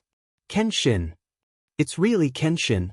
No wonder he's so similar to the legendary Kenshin. Heavens, Kenshin really came, and we even bumped into him? The experts from the two factions looked at each other, somewhat stunned and in disbelief. The shock of suddenly bumping into Kenshin even made them forget their hatred for each other. After a while, both sides came back to their senses and remembered Kenshin's orders. Neither side dared to be negligent and quickly mobilized all the forces they could to pass on Kenshin's orders. After they were done, the people from the two factions hurriedly bowed to Ji Tianxing and took the initiative to introduce themselves. Compared to the benefits of annexing the other party, of course, it was more important to curry favor with Kenshin and gain Kenshin's favor. However, Ji Tianxing was not interested in chatting with them. After asking about their identities and origins, he turned and left. The people from the two factions were not angry that they had asked for a snub. In fact, they felt that it was normal. With their strength and background, they were indeed not qualified to curry favor with Kenshin. They were not even area lords, and even area lords had to bow and scrape in front of Kenshin. After Kenshin left, the people from the two factions came back to their senses. Both sides faced each other with murderous intent, hesitating and weighing in their hearts. Should they continue to fight? Logically speaking, since Kenshin had already left, there should be no problem for them to continue to settle their grudges. However, Kenshin had just issued an order that from now on, all factions and countries were to stop fighting, or they would be severely punished. The people from the two factions were very wary of this. They had long heard that Kenshin was the son of the heavens, the embodiment of justice, and even the power of the heavens was for him to use. The famous Oath of the Heavens, that shook the entire god realm, was the best example. Thus, the people from the two factions hesitated for a long time before finally choosing to back down. They glared fiercely at each other, threw out a bunch of harsh words, and left one after another. Within a short 2 days, the news of Kenshin's arrival in the Qiankuan continent spread throughout hundreds of regions. Although this was within everyone's expectations, after the news spread, it still caused countless people to be shocked and cheered. This was especially true for the common people who had suffered and been ravaged by the flames of war. They were even more excited and felt as if a heavy burden had been lifted from their shoulders. They had been waiting day and night, and finally, the sword god had arrived. As long as the Kenshin arrives, the Qiankuan continent will quickly regain its peace and tranquility. As expected, as the news of Kenshin's arrival in the Qiankuan continent spread, another order issued by Kenshin was also spreading rapidly.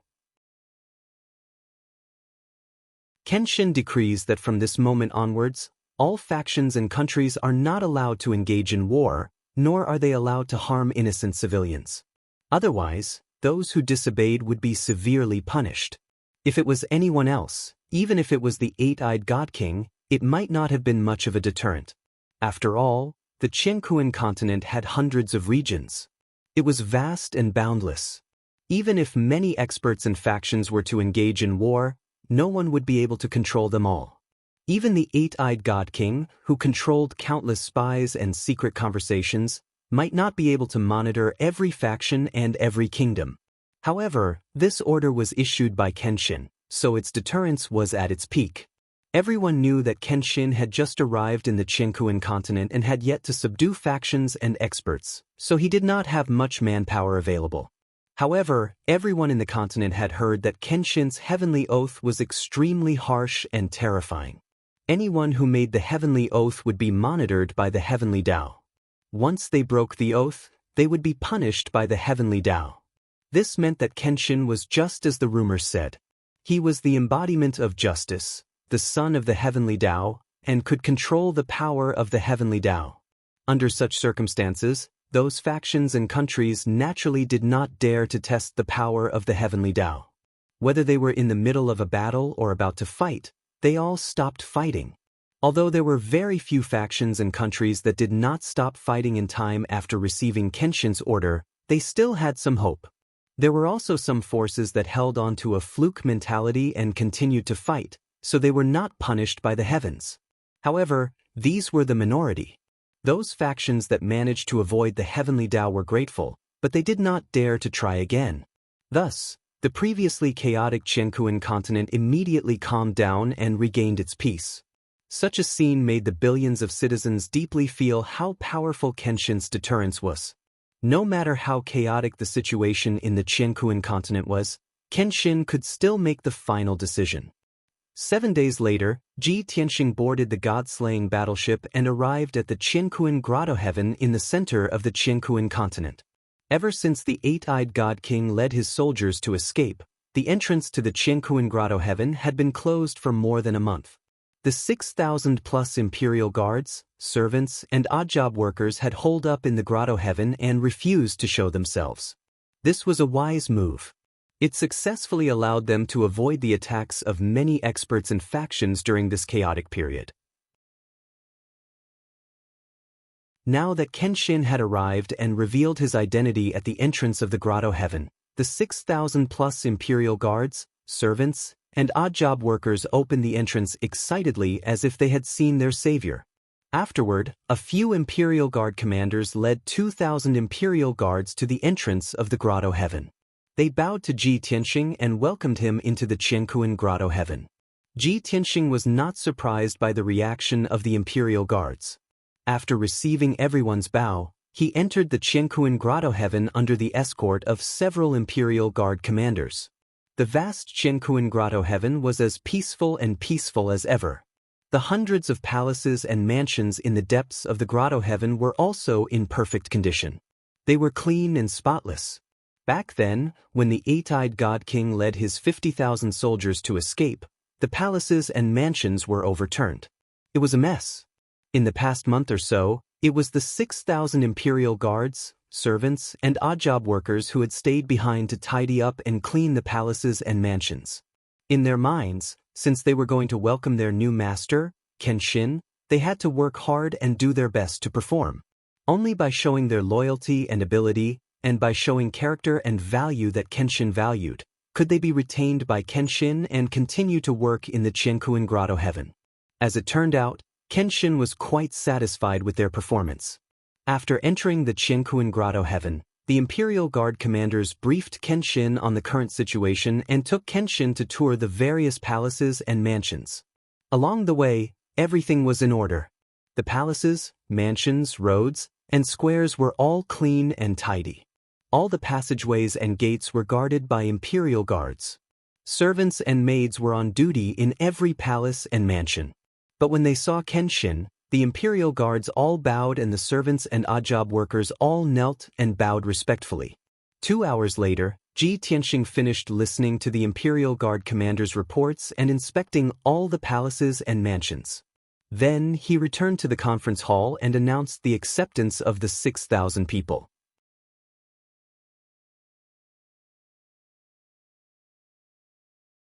Chapter 4367. Before Ji Tianxing announced the acceptance of these imperial guards, servants, and odd-job workers, everyone was on tenterhooks and restless. When they heard Ji Tianxing's announcement, the imperial guard commanders heaved a sigh of relief and hurriedly knelt down to thank him. Then, Ji Tianxing waved his hand and shot out a ray of divine light, revealing the content of the heavenly oath. The imperial guard commanders were very tactful. They already knew the process of swearing allegiance to Kenshin. Without hesitation, they recited the oath on the spot. After the oath was made, the Imperial Guard commanders' bodies glowed with golden light. A wisp of Daoist rhymes circled above their heads. Muffled sounds of thunder could be heard from above the heavenly palace. Feeling the terrifying and divine pressure of the heavenly Tao, the Imperial Guard commanders were filled with fear. They were even more in awe of Ji Tianxing. After a long time, the heavenly Dao phenomenon and the terrifying heavenly Dao aura dissipated. The Imperial Guard commanders regained their senses. Ji Tianxing gave them another order and instructed them to do two things. The first thing was to publicly recruit the Imperial Guards to fill the gap in the defense of the universe Grotto Heaven. The second thing was to immediately convey Kenshin's order to inform the domain lords that Kenshin would immediately take over the universe continent. All the domain lords would be summoned to swear allegiance to him. Previously, when Ji Tianxing was in the chaotic mainland, he also went through the same process after he took over the Chaos Grotto Heaven. Therefore, the operation was smooth and methodical. After all, the universe continent did not fall apart, nor was it completely chaotic. As long as the domain lords were still around, Ji Tianxing only needed to subdue them and he would be able to subdue the entire continent. With Ji Tianxing's current reputation, it was inevitable that he would unify the entire God world. As long as he personally issued the order, the entire universe continent would not dare to disobey. For example, once the news of the Imperial Guard spread, there would definitely be a swarm of applicants. Who knew how many experts and powerhouses would rush to participate in the assessment? As for the domain lords coming to the universe Grotto Heaven to swear allegiance, Ji Tianxing was not worried at all that anyone would dare to disobey the order. Even if he didn't explain how those who disobeyed would be punished, everyone knew that disobeying Kenshin's orders would result in a miserable fate for the soldiers. The several Imperial Army marshals hurriedly bowed and left the conference hall to carry out the order. Ji Tianxing strolled around the divine palace alone. He went to check the eight-eyed deity king's study room, secret chambers, and treasury to see if there were any missing items or clues.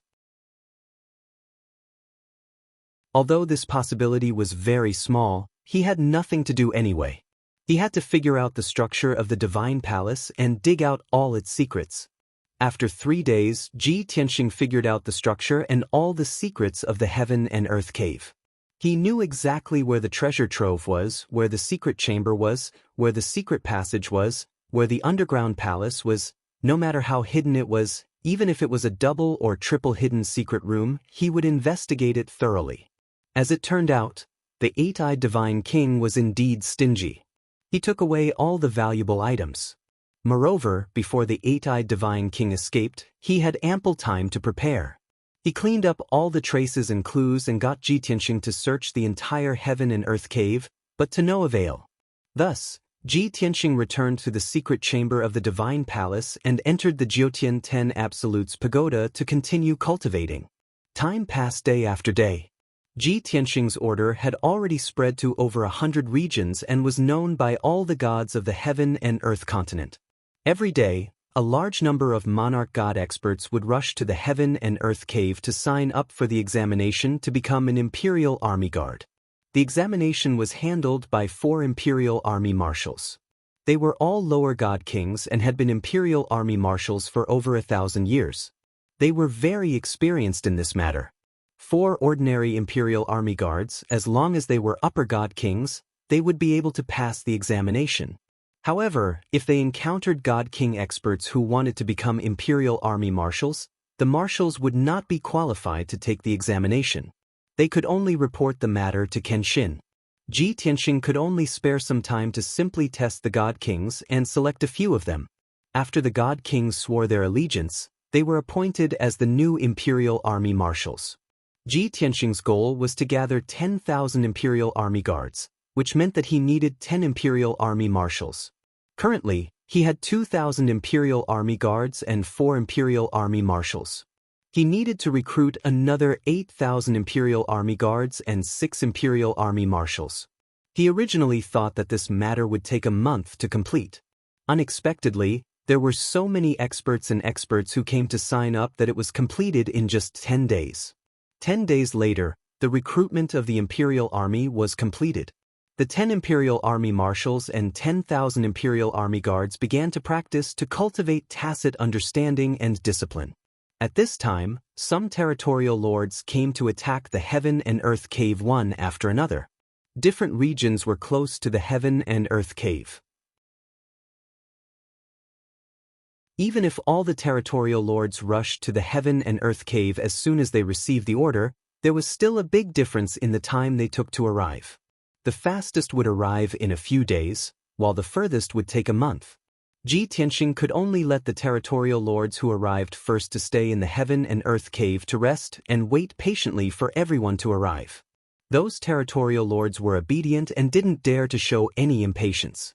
They all stayed in the heaven and earth cave obediently. Of course, many quick-witted territorial lords took the initiative to greet Kenshin, trying to get close to him and improve their relationship. Unfortunately, Ji Tianxing had been cultivating in seclusion in the secret room and didn't meet with the territorial lords alone, which disappointed them. However, those territorial lords thought about it and felt that Kenshin's actions were right. At least it could ensure that Kenshin treated everyone fairly and justly. Only then would the masses be convinced. Even if everyone was forced by the heavenly oath to swear allegiance to Kenshin, they were still willing to do so. In addition to the territorial lords who rushed to the heaven and earth cave one after another, some mysterious experts also quietly arrived. No one knew the identities and origins of those mysterious experts. However, after they were brought into the heaven and earth cave by the imperial guards, they all quietly paid a visit to Kenshin. This scene made many territorial lords speculate in private. Of course, they didn't doubt Kenshin's fairness. They were just curious about the origins of those mysterious experts. Some territorial lords recalled what happened in the chaotic mainland. In particular, the people appointed by Kenshin to be in charge of the chaotic mainland were all his right-hand men back then. Therefore, the smarter territorial lords guessed that those mysterious experts were most likely Kenshin's subordinates back then. A month's time passed quickly. The 10 Imperial Guard commanders and 10,000 Imperial Guards also completed their initial run-in and practice. They looked rather solemn and serious. The heaven and earth cave also returned to its former appearance. There were many experts, and it was quiet and solemn. Ji Tianxing cultivated in seclusion in the distorted space-time for another 4 years, and his strength increased by a few points. Now, his strength was more than 60 times that of an ordinary peak divine king. On the 32nd day, almost all the territorial lords were present. Early in the morning, Ji Tianxing walked out of the secret room and summoned everyone to meet in the conference hall.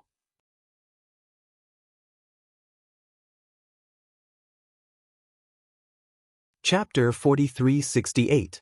No one dared to disobey Kenshin's summons. Moreover, dozens of territorial lords arrived at the heaven and earth grotto heaven one after another. Many of them had been waiting for half a month and had been looking forward to this day. In just half an hour, all the territorial lords had gathered in the meeting hall. At this moment, Ji Tianxing strode into the hall with his head held high under the protection of 2 Imperial Guard commanders. For many of the territorial lords in the hall, it was their first time seeing Kenshin in person. When they saw Kenshin with their own eyes, they knew that the rumors were true. Kenshin was indeed wise and mighty, his aura sacred and majestic. Even if Kenshin did not purposely release his aura, it was enough to make people afraid and not dare to look directly at him. When Ji Tianxing walked to the throne, all the territorial lords bowed in unison and shouted, "Your subordinates greet Lord Kenshin."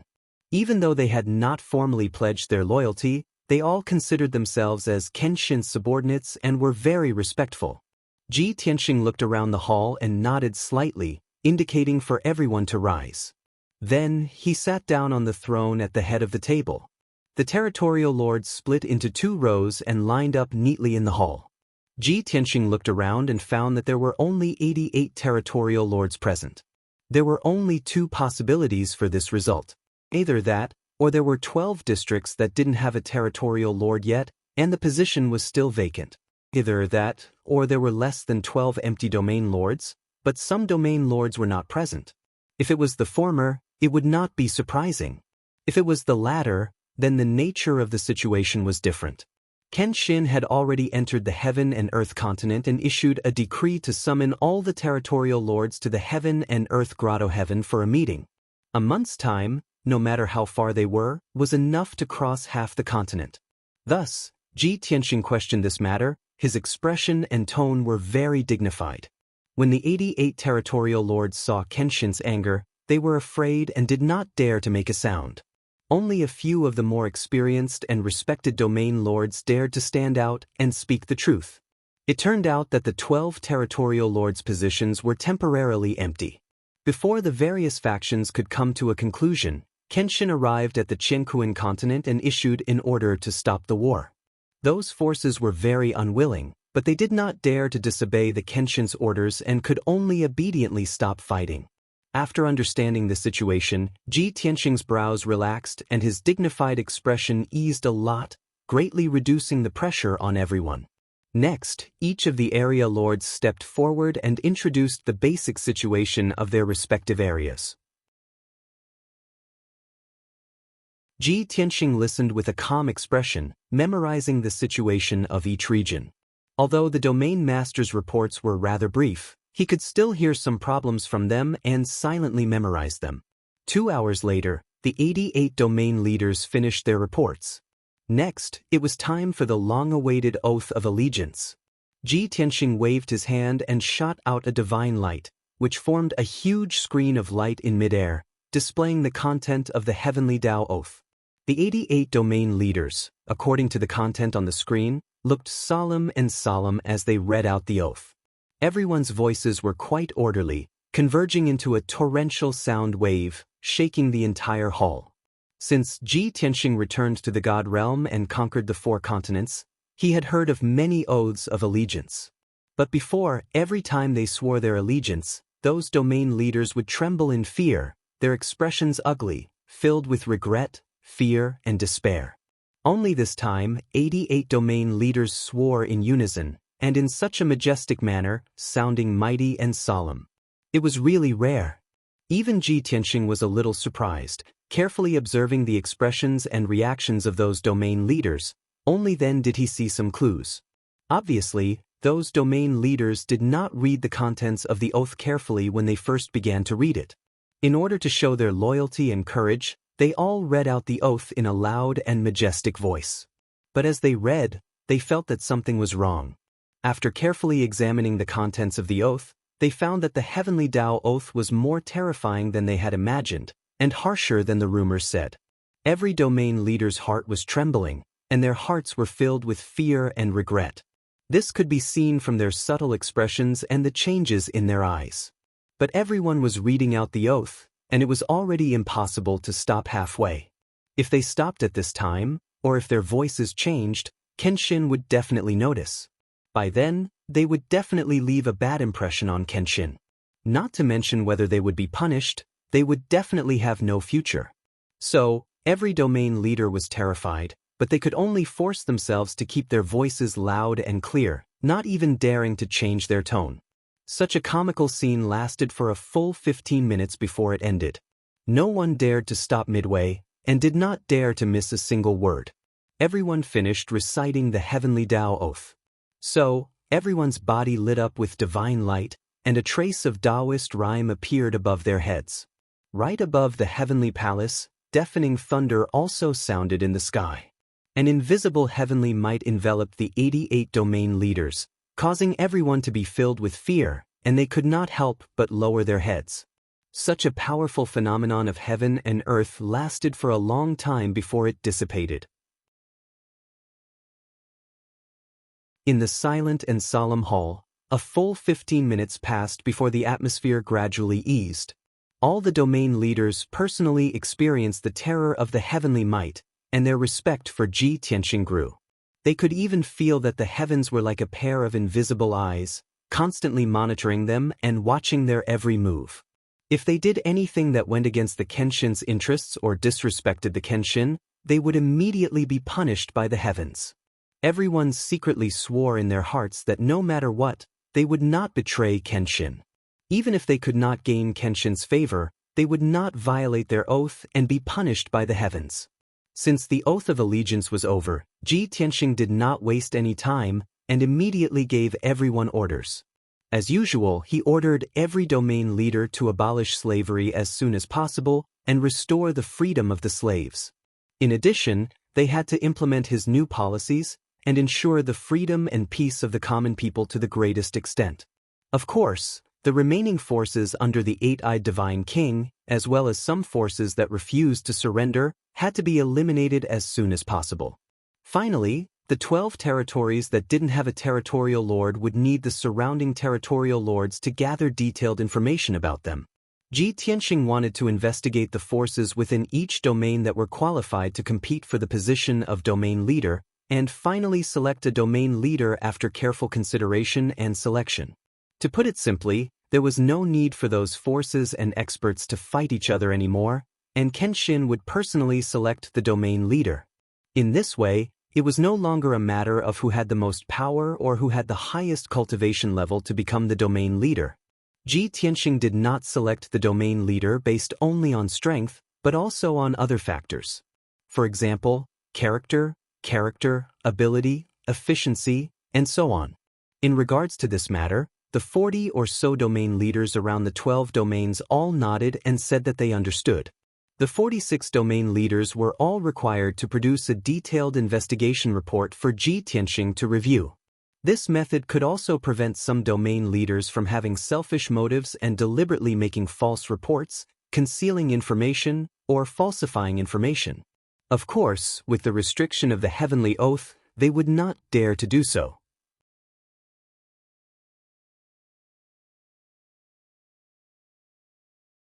Chapter 4369. After Ji Tianxing gave the order, he did not let the 88 territorial lords leave. He then gave another order and summoned the 6 powerhouses into the great conference hall.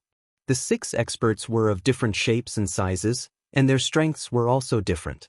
The strongest was a 9th-level Divine King, and the weakest was a 6th-level Divine King. However, they all had one thing in common, and that was that they had experienced the vicissitudes of life, and all of them had old illnesses or terrible injuries. When the 6 Divine Kings entered the conference hall, everyone's eyes were focused on them. A few of the territorial lords were very experienced and had seen the 6 Divine Kings before, so they immediately recognized them. Divine King Fengque? The patriarch of the Feng clan? Divine King Lianhai? Isn't that the patriarch of the Lianhai clan? And Raging Sea Blade? Oh my god, they are still alive? Unbelievable, they have disappeared for 1,000 years, and now they have reappeared. Weren't these 6 divine kings the subordinates of Lord Kenshin? I understand now. Ever since Lord Sword God perished, these few experts were lucky enough to survive, and they all changed their names. The domain masters in the hall recognized the 6 God King experts, and they all cried out in surprise, whispering into each other's ears.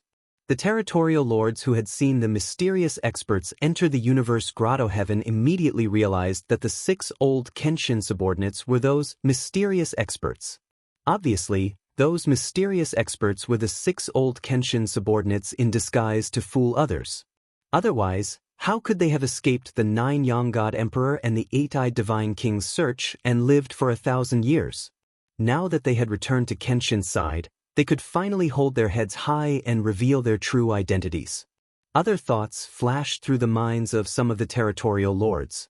From the injuries of the 6 old Kenshin subordinates, one could see how fierce and cruel the battle of the gods was.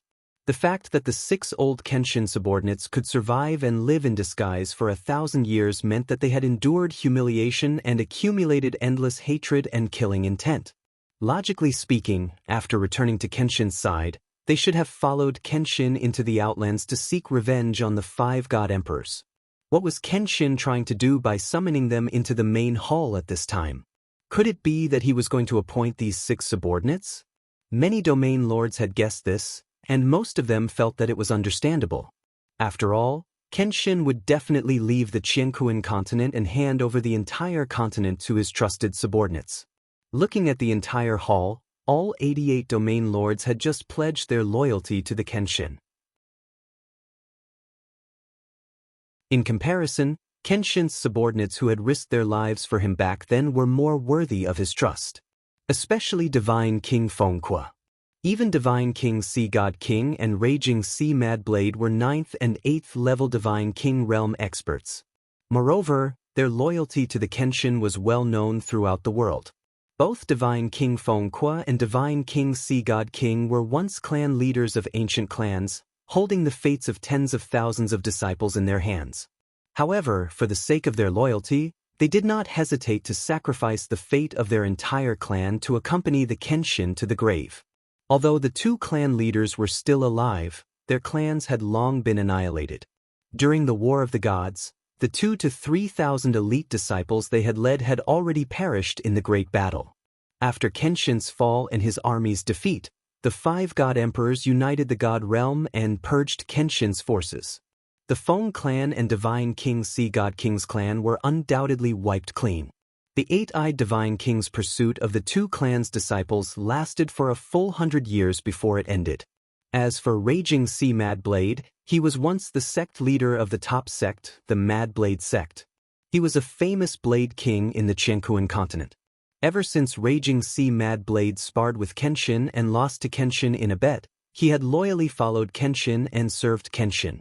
During the War of the Gods, Raging Sea Mad Blade had led all the disciples of the Mad Blade sect to join the battle. In the end, the Mad Blade sect's disciples had all perished in the void, their souls scattered. Only Raging Sea Mad Blade, the sect leader, had survived. However, he had changed his name and did not dare to reveal his whereabouts and identity. One could imagine what kind of torment Raging Sea Mad Blade had endured in the past 1,000 years. Understanding this point, the various territorial lords felt that it was reasonable for Kenshin to hand over the Qianquan continent to these experts to manage. As expected, Kenshin's next words confirmed everyone's guesses. Silence! Ji Tianxing raised his hands, causing the entire hall to fall silent. Everyone looked up at him. I announce that from now on, Fengque will be appointed as the master of the Qianquan continent. He will manage the Qianquan continent on behalf of me and handle all matters. Even Sea God King will be appointed as the left protector and Raging Sea Mad Blade will be appointed as the right protector. They will assist Fengque in managing the continent and control life and death. Qin Shan will be appointed as the governor of the Imperial Guards. Cheng Fang and Yu Huahua will be the inspector. The short and powerful appointments determine the highest management and decision-making level of the Qianquan continent. Fengque replaced the 8-eyed Divine King as the master of the continent. Even Sea God King and Raging Sea Mad Blade had power second only to Fengque, assisting Fengque in managing the continent. Even the other 3 Divine Kings had great power, suppressing all the territorial lords and sections. Even though these 6 experts were appointed by Kenshin, they were equivalent to airborne rulers and did not have a foundation yet. However, all the territorial lords had sworn loyalty to Kenshin. Now that Kenshin had issued an order, they had no choice but to obey. Towards the 6 new rulers, the 88 territorial lords could only be respectful and obedient. They did not dare to have any thoughts of disloyalty. After Ji Tianxing announced the appointment, everyone in the main hall smiled and congratulated the 6 powerhouses for taking up their positions. However, Fengque and the others' expressions did not show much joy or excitement. They even looked a little helpless. They had no choice. Staying in the Qianquan continent and holding great power was not the result they wanted. If they were allowed to choose, they would rather follow Kenshin and head to the outer realm to seek revenge on the 5 god emperors. However, in the past month, the old subordinates of Kenshin returned. There were a total of 14 experts and over 2,000 soldiers. Kenshin did not have any foundation in the Qianquan continent.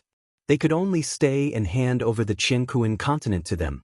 In Kenshin's words, this was a heavy responsibility. It was Kenshin's absolute trust in them. Fengque and the others had repeatedly declined. However, in the end, they could not disobey Kenshin's orders. They could only accept the appointment. Of course, Ji Tianxing had already thought it through. After taking over the Qianquan continent, he would unify the entire god world. Next, he was not in a hurry to find the 5 god emperors. He wanted to stay for a while to treat Fengque and the others' injuries. When he was done with the matters in the Qianquan continent and had made sufficient preparations, he would leave the god world.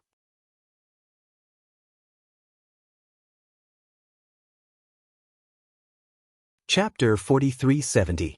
A month had passed since Ji Tianxing summoned the 88 territorial lords.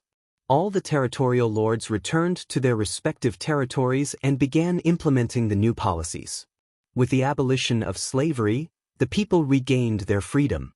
The entire Qian continent was filled with a celebratory atmosphere. The people did not care who ruled the continent.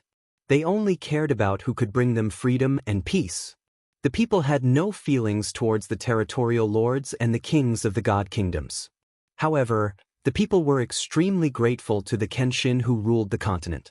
They sang praises and praised him generously. Like the people of the other continents, the people of the Qian continent took the initiative to tear down the old shrines and destroyed the statues of the eight-eyed god king and the nine-sun god emperor. They spontaneously built shrines, consecrated the statue of the sword god and worshipped him devoutly. Ji Tianxing did not use the power of faith to gather power like the five god emperors and the overlords of the continents. However, the people of the five continents of the god realm all built statues and worshipped him. The invisible and huge telekinesis was transformed by the heavenly Tao into a powerful divine power of faith that constantly supported him. This was also one of the reasons why his strength continued to increase rapidly in the process of conquering the god realm. A month later, the 40 or so territorial lords who had received the order to report the results of the investigation also completed their respective tasks. Each of the territorial lords sent a message to Ji Tianxing and reported the results of their investigation in detail. Ji Tianxing seriously read through all the reports. Through comparison and analysis, he had an answer in his heart and finally made a decision. 2 days later, he issued an order to the Qian continent to appoint 12 godly king experts as the new territorial lords.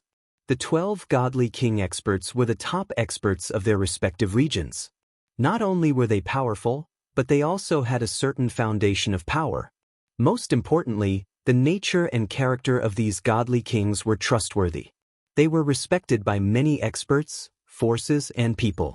Their ability to execute, efficiency, and methods were also guaranteed. Ji Tianxing did not personally go to the 12 regions and only issued an order to the world. However, his orders were supreme and unquestionable. The 12 God King experts were filled with excitement as they received the order to be promoted to domain lord and swore their loyalty to Ji Tianxing through the air. Even though the other forces and experts of the various regions were unwilling and full of regret, they could only accept their fate. They didn't dare to disobey Kenshin's orders, so naturally, they couldn't do anything to harm the 12 area leaders. As for the commoners of the 12 districts, as long as the person was appointed by the Kenshin, they would recognize him or her. Just like this, the situation in the 100 regions of the Qian continent stabilized. Following the implementation of the new policies by the territorial lords, a series of changes were carried out. It would probably take another 8 to 10 years for the new policies to be completely completed. At that time, the Qian continent would truly calm down. In addition, during this month, God King Feng Kuo, God King Lian Hai, and the others quickly adapted to their positions and various affairs. Even if Ji Tianxing were to leave now, they would still be able to control the Qian continent and carry out their orders accurately. God King Feng Kuo and the others weren't willing to stay behind to control the Qian continent and would rather follow Ji Tianxing to take revenge. However, since they stayed behind, they would definitely do their job well and manage the Qian continent in an orderly manner. They wouldn't let down Ji Tianxing's trust. The various changes in the Qian continent were still in progress. Ji Tianxing was very relaxed as he stayed in the Qian grotto heaven, patiently observing and waiting. Other than the necessary meetings and discussions, he had always been in the secret chamber, staying in the distorted space-time of the god pagoda in seclusion. It was necessary to continue increasing his strength. After all, he had already unified the god world. After the god world was completely stabilized, he would lead many experts and an army into the outer realm. That would also be on the agenda. Soon, he would have to face the 5 god emperors in person. However, until now, he was still a god king. Even if he was a super god king that had never been seen before, 60 times stronger than an ordinary peak god king. However, he still hadn't taken the final step and was still limited to the God-King realm. Even if his strength had increased greatly in the past 10 years and his strength had increased by leaps and bounds, there were no signs of a breakthrough. He was basically certain that only when his strength was strengthened to the limit and reached 99 times that of a peak God-King could he break through the God-Emperor realm. However, he couldn't wait any longer. He didn't know when he would reach the limit. Therefore, he had been comprehending the heaven-punishing formation, working hard to condense heavenly energy and Daoist rhymes. This matter was unjust and sullen.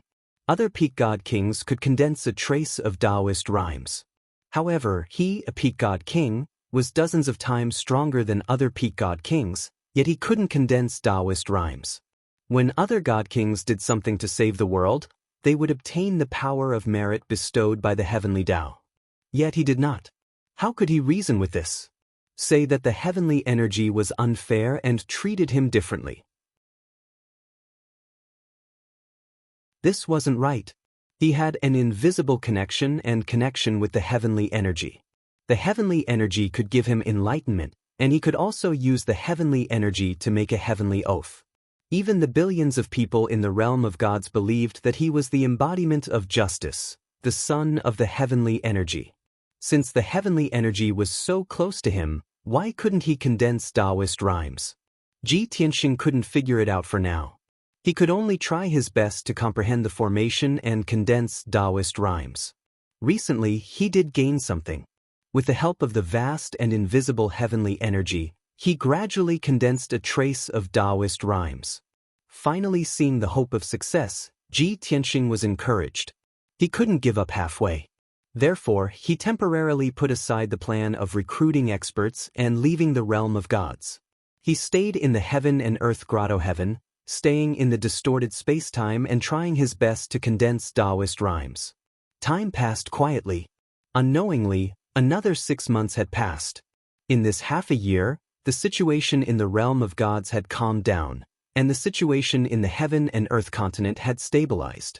Ji Tianxing's various new policies were implemented in hundreds of regions. They were gradually being refined into empires and kingdoms of gods.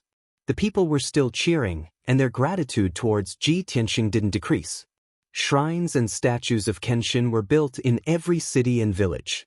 Every day, there was an endless stream of people worshipping them. As for the people in the other 4 continents, they were still the same as before. They worshipped and thanked Kenshin as a daily routine. Perhaps it was because the power of faith gathered by the billions of people in the realm of gods was too strong. It made it much easier for Ji Tianxing to condense Daoist rhymes.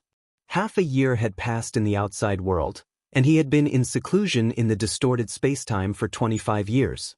Finally, he successfully condensed a trace of Daoist rhymes. The mysterious and indescribable 5-colored Daoist rhymes contained many powerful and wonderful powers.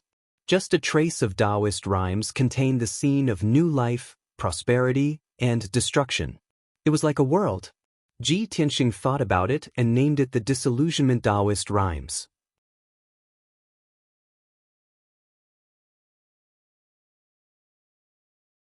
Chapter 4371. The so-called Tao rhyme was actually the experience and comprehension of every peak god king of the divine Tao they had cultivated throughout their life.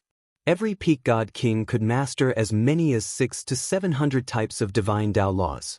In other words, these peak god kings could master most of the world's powers and laws. However, every peak god king's focus was different and the attributes of the divine power they were proficient in were also different. The Tao rhyme that they condensed usually contained many types of powers and laws that they were most proficient in. Those experiences and comprehension resonated with the heavenly Tao and condensed into Tao rhyme. It could be said that Tao rhyme was the fruit and crystallization of a peak god king's lifetime cultivation of divine Tao. It was also the fusion of experience and comprehension. Ji Tianxing's disillusioned Tao rhyme was very special. It was not like other peak god kings whose Tao rhyme manifested powers and laws that were mainly based on the 5 elements: wind, fire, lightning, etc. Instead, it was an indescribable yet majestic scene and comprehension. Its Tao rhyme was no longer limited to the powers and laws of the world. Instead, it was the understanding, thinking, and conclusion of everything in the world. It included the thinking of the world, stars, void, the origin, growth, and destruction of the universe. This was a secret that countless peak god kings could not touch and could not solve. Naturally, it could not be fused into Dao rhyme. The reason why Ji Tianxing named it Disillusion Dao rhyme was because the Dao rhyme that he condensed was mostly the scene of desolation, destruction, and decline. It could not be helped. This was related to his experience. It was a part of his life's experience and comprehension. But no matter what, it was a huge improvement for him to successfully condense Dao rhyme. After condensing Dao rhyme, he could clearly feel that his powers and more than 1,000 types of laws had a qualitative leap. Now, he had more confidence in facing the 5 god emperors. After ending his seclusion, Ji Tianxing left the distorted space-time and returned to the secret room in Universe Grotto Heaven. He summoned God King Fengque, God King Lian Hai, and the rest to ask about the situation in Universe Continent for the past half a year. After knowing that everything was normal in Universe Continent and that the new policies were being implemented step by step and the situation was stabilizing, he was relieved. Next, he gave a few more instructions to the God Kings, and expressed that he would be leaving the God realm soon. After all, he had unified God world and the situation was stable. His own strength had reached a level where he could fight against the God Emperor, so of course he wouldn't continue to stay in the God realm. However, before he left the divine world, he still needed to recruit more God King experts to follow him to the void outside the divine world. Although he already had over 50 divine king experts and over 5,000 divine lord experts under his command. However, it was far from enough to clash with the 5 god emperors. From the information Ji Tianxing had gathered, he could basically confirm that the 5 god emperors had at least 100 god kings and tens of thousands of divine lord soldiers in outer space. Moreover, they had also plundered trillions of cultivation resources. Even if they spent another 2,000 or 3,000 years, they would not run out of resources. Ji Tianxing needed to be more prepared before he could seek out the 5 god emperors. After all, he had failed once all those years ago. He absolutely couldn't fail again this time. When God King Fengque, God King Lian Hai, and the others heard this, their eyes immediately lit up. They volunteered to follow. Ji Tianxing rolled his eyes at them but didn't say anything. However, the few god kings were stunned for a moment before they understood what he meant. They smiled awkwardly. Clearly, if Ji Tianxing wanted to recruit experts to follow him, he would have to choose from the experts of the 5 continents. God King Fengque, God King Lian Hai, and the others had already been appointed as the administrators of Qianquan continent. Naturally, they couldn't leave. Otherwise, all the previous efforts and arrangements would go to waste. More importantly, the God world must be firmly under his control. This way, even if Ji Tianxing fought with the 5 god emperors in case he lost, he could still return to the God world to recuperate. The God world was Ji Tianxing's base camp and solid backing. There must not be any mishaps. Understanding this point, the few god kings bowed respectfully, indicating that they would immediately send out orders to recruit ambitious people. After waiting for the few god kings, Ji Tianxing took out a communication jade slip and sent out orders to the rulers of the other 4 continents.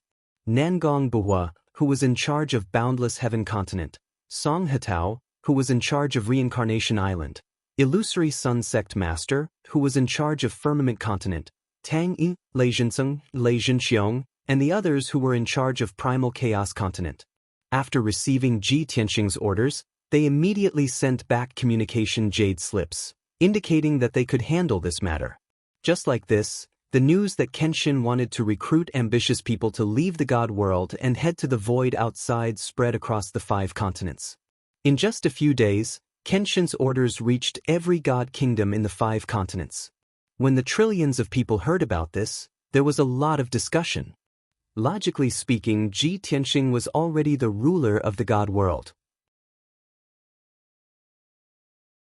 The 5 continents of the God world, tens of thousands of god kingdoms, and trillions of people were all under his jurisdiction. They were all the people of his territory.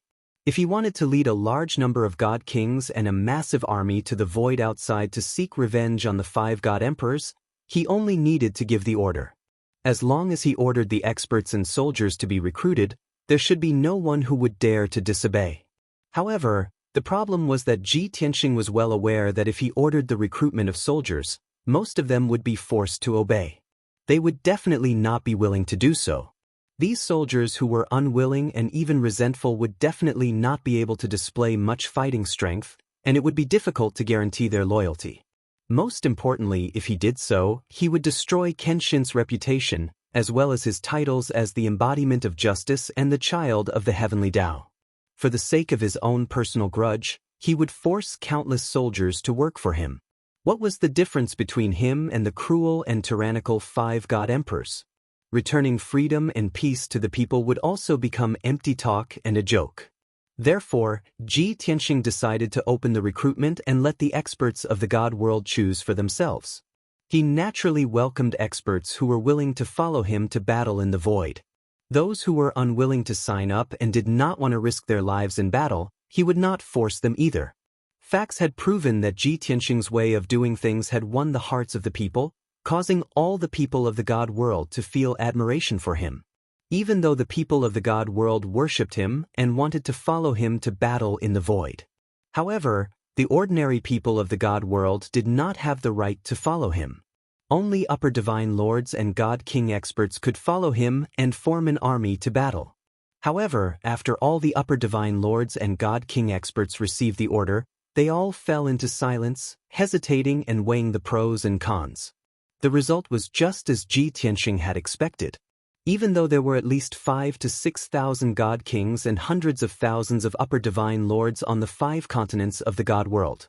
However, after an entire month, the number of people who were willing to follow Ji Tianxing to battle in the void was few and far between. Ji Tianxing was not in a hurry. He continued to cultivate in seclusion, secretly gathering and organizing cultivation resources and methodically making preparations.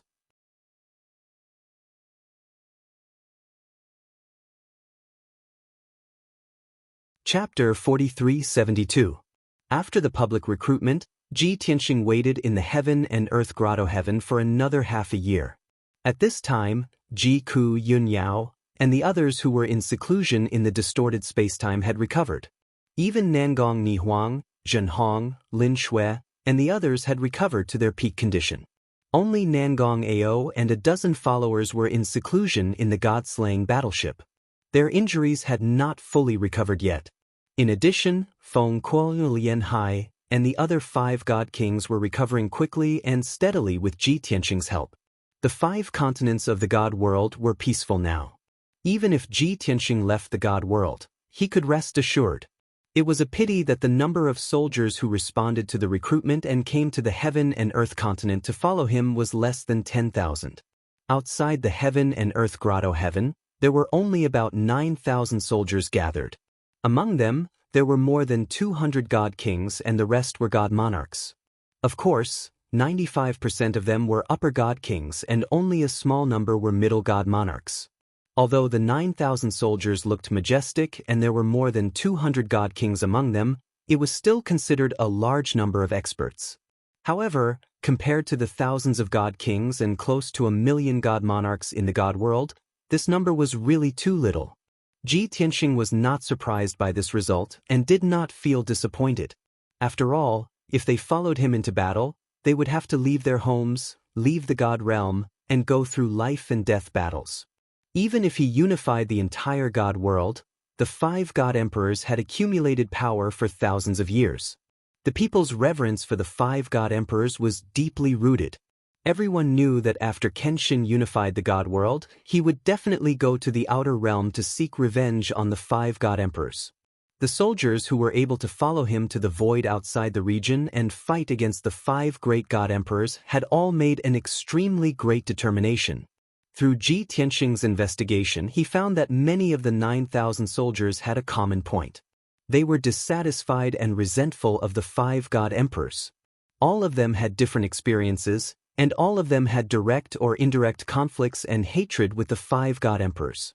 In the past, when the 5 god emperors ruled the god realm, It could be said that the entire god realm was shrouded in darkness. These godly kings and godly monarchs who had been bullied, exploited, tortured, and persecuted had nowhere to seek redress, let alone take revenge. In order to protect themselves from being wiped out by the forces under the 5 god emperors, they could only choose to conceal their identities and suppress their hatred in the depths of their hearts. Fortunately, Kenshin had returned to the divine realm and overthrown the 5 god emperors' rule, taking control of the divine realm. Only then did they see hope for revenge. It was revenge that gave them the motivation to follow Kenshin. Ji Tianxing was quite satisfied with this. Strictly speaking, most of the 9,000 soldiers shared the same goal as him. Only such soldiers would be easier to control. Only then would they be able to arouse the morale of the soldiers and display a stronger combat strength. He had always believed that quality was more important than quantity.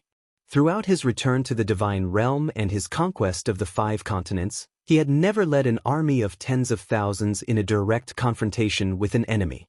Most of the time, he had acted alone or brought only a small number of elite soldiers, and this had produced miraculous results. 5 days later, Ji Tianxing received the 9,000 soldiers who had come to pledge their loyalty and follow him in the plaza of the universe grotto heaven. As usual, he waved his hand and sent out a white light to display the contents of the heavenly Dao oath, allowing the 9,000 soldiers to swear their loyalty on the spot. Only soldiers who had sworn their loyalty were worthy of complete trust and were entrusted with important tasks. Following this, Ji Tianxing organized the 9,000 soldiers into ranks and confirmed their commanders, generals, captains, and other positions. After confirming the various positions and letting the soldiers get used to each other for a few days, he bid farewell to God King Fengque and the others and left the universe grotto heaven. Thinking back, when he had returned to the god realm, he only had a dozen or so family and friends under his command. Now that he had left the god realm, he had gathered 15,000 soldiers under his command, including more than 250 god kings.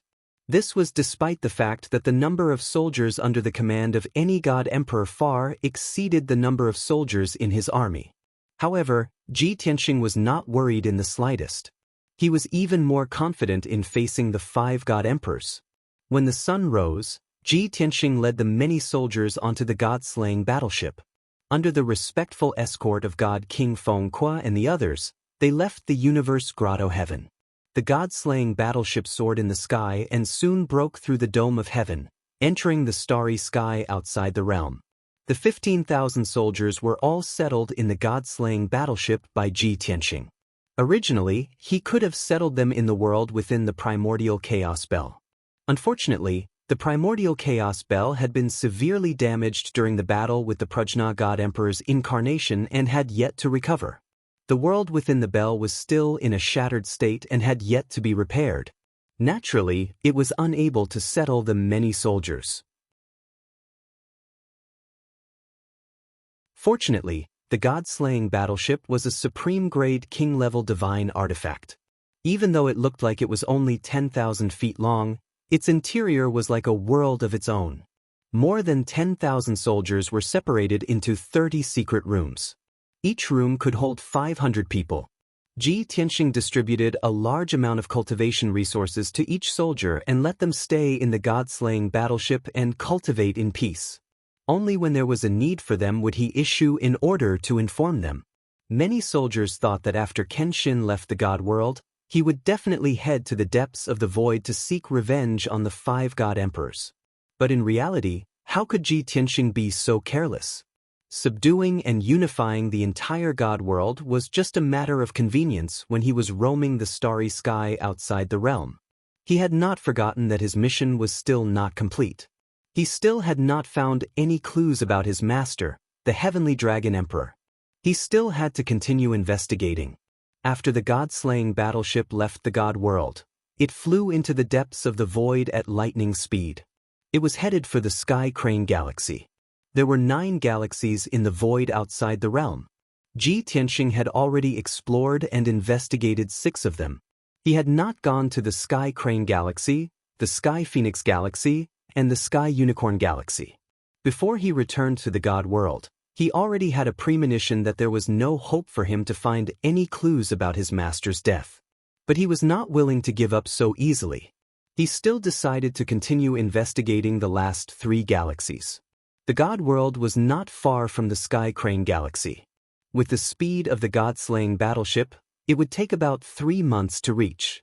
Before entering the Sky Crane Galaxy, Ji Tianxing knew in advance that the actual ruler of the Sky Crane Galaxy, the current ruler of the galaxy, was actually the disciple of the Azura God Emperor. Of course, rather than calling him a disciple, it was more appropriate to call him a puppet. The domain ruler obeyed the orders of the Azura God Emperor completely. He had a firm grip on the Sky Crane Galaxy and wantonly plundered cultivation resources. The reason why the 5 God Emperors could continuously explore the mysteries of the gray fog and never lack cultivation resources was because of the continuous plundering of cultivation resources by the experts under their command.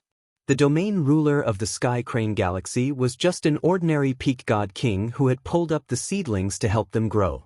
He posed no threat to Ji Tianxing. Not to mention now, even before he returned to the God World, Ji Tianxing could easily get rid of him.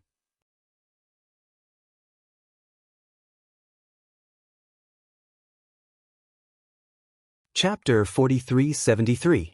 Ji Tianxing was still on the God-slaying battleship, heading toward the Sky Crane Galaxy at a leisurely pace. On the one hand, it allowed the soldiers to rest and reorganize. On the other hand, it gave him more time to prepare and improve his strength.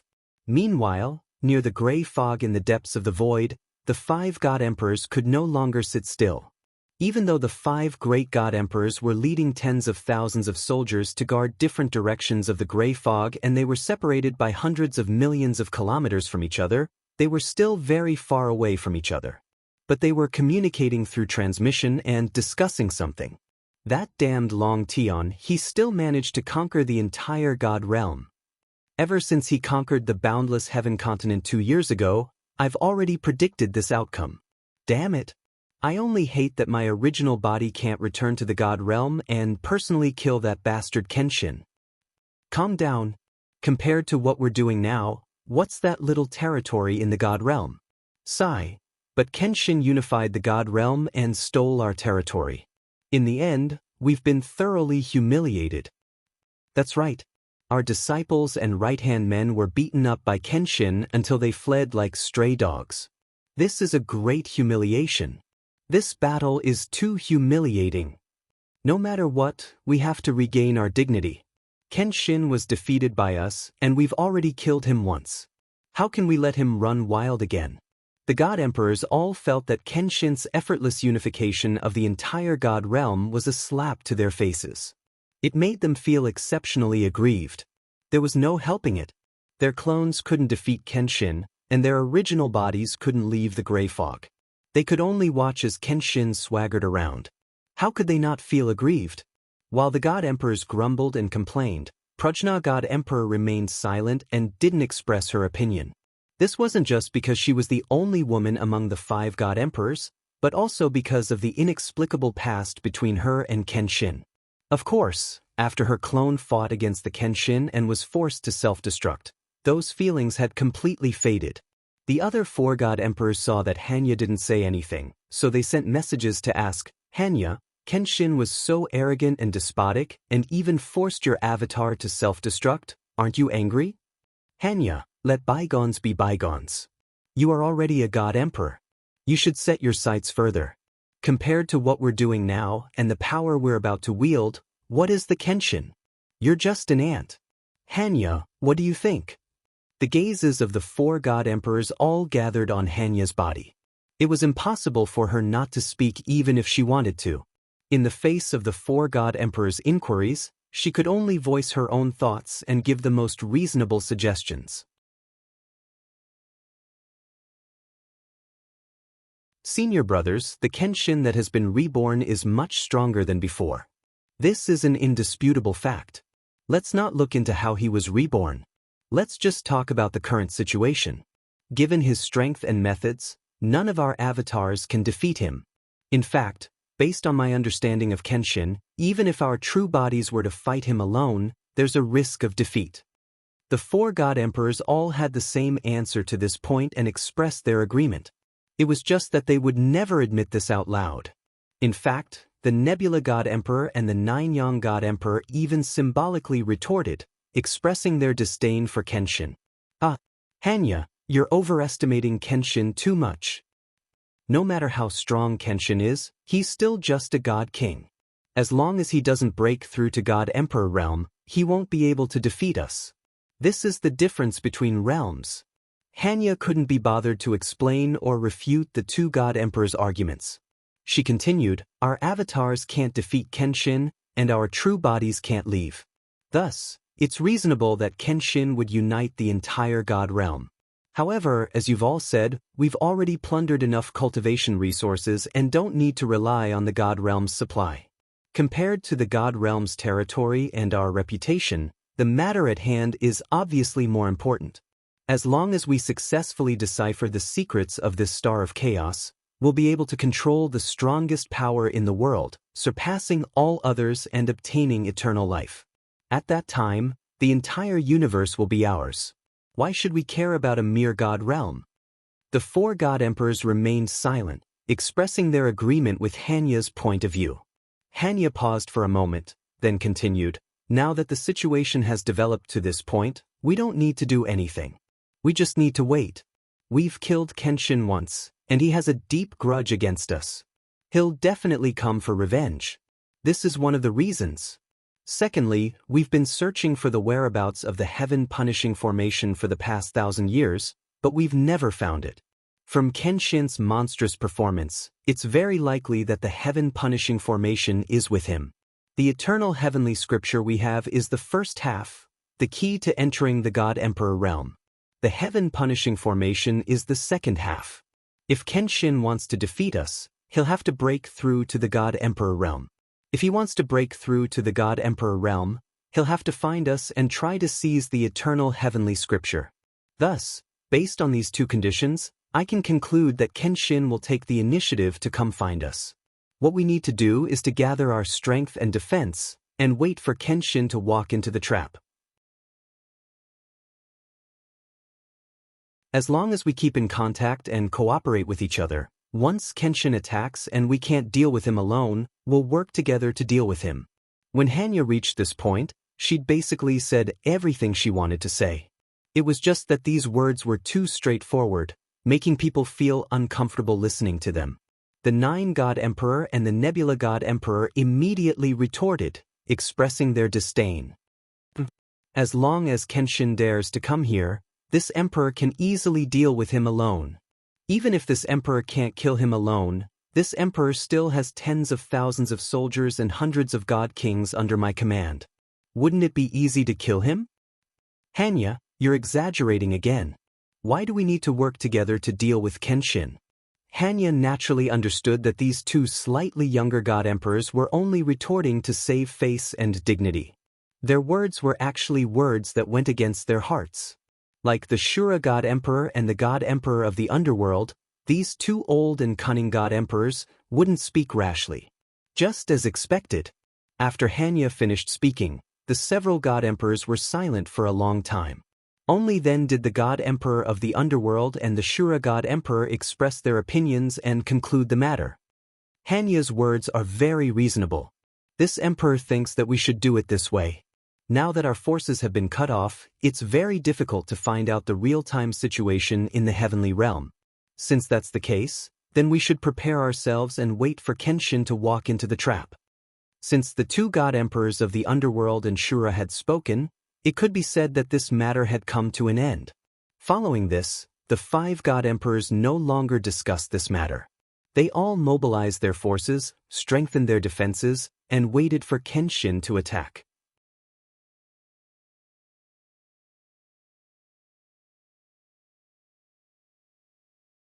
Chapter 4374. 3 months later, the god-slaying battleship entered the Sky Crane Galaxy. In the vast galaxy, there were hundreds of millions of stars that were densely packed and suspended in the void. There were more than 1,000 stars that were protected by colorful divine light barriers, and countless living beings lived in them. The other stars were basically lifeless and cold. However, there were many higher-grade stars that contained large amounts of metals and cultivation resources. Ji Tianxing wandered around the Sky Crane galaxy. He would only stop to devour and refine the higher-grade stars that contained rich resources when he saw them. There were many ways for him to improve his strength. Devouring stars was just one of them. Of course, it was also a fast and effective way to improve his strength. Other than devouring and refining the higher-grade stars, Ji Tianxing spent the rest of his time exploring the various stars to find clues related to his master, the Heavenly Dragon Emperor.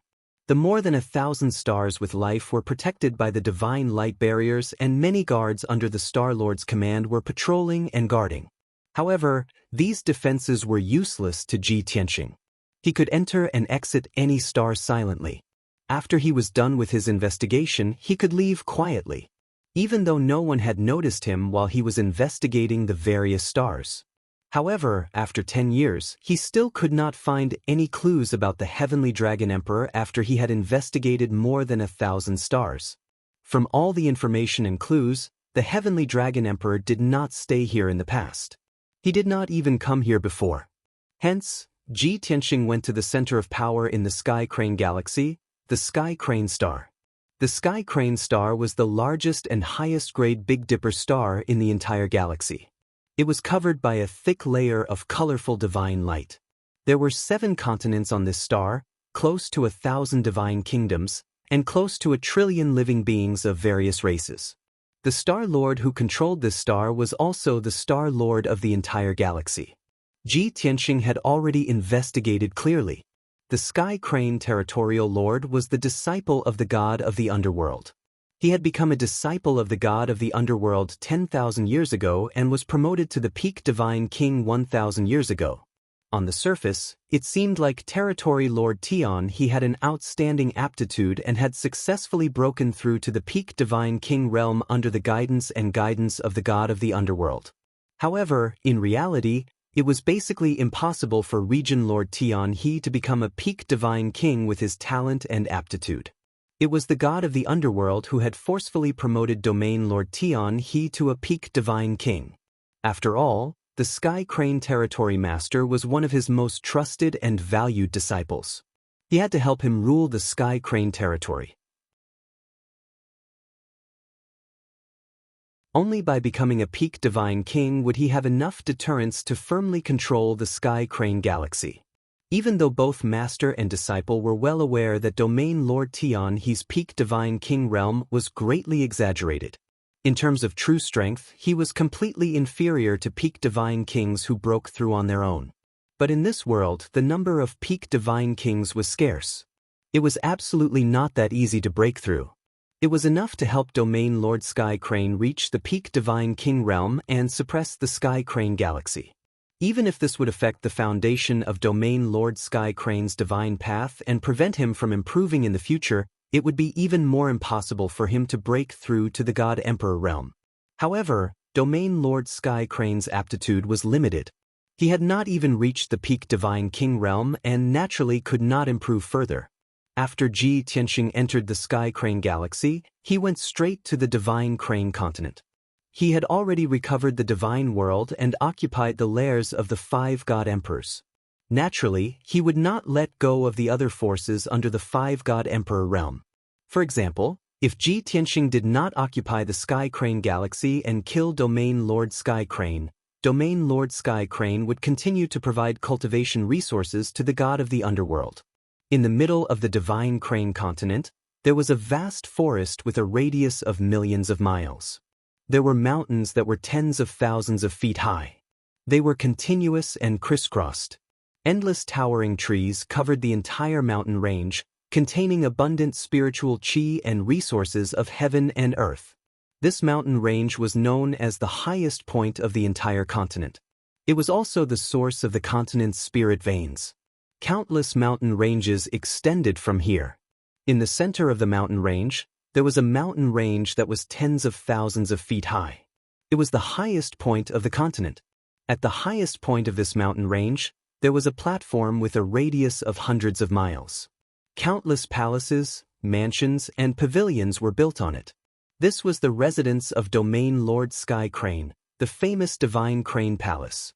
At this time, the Divine Crane Palace was as calm and solemn as usual.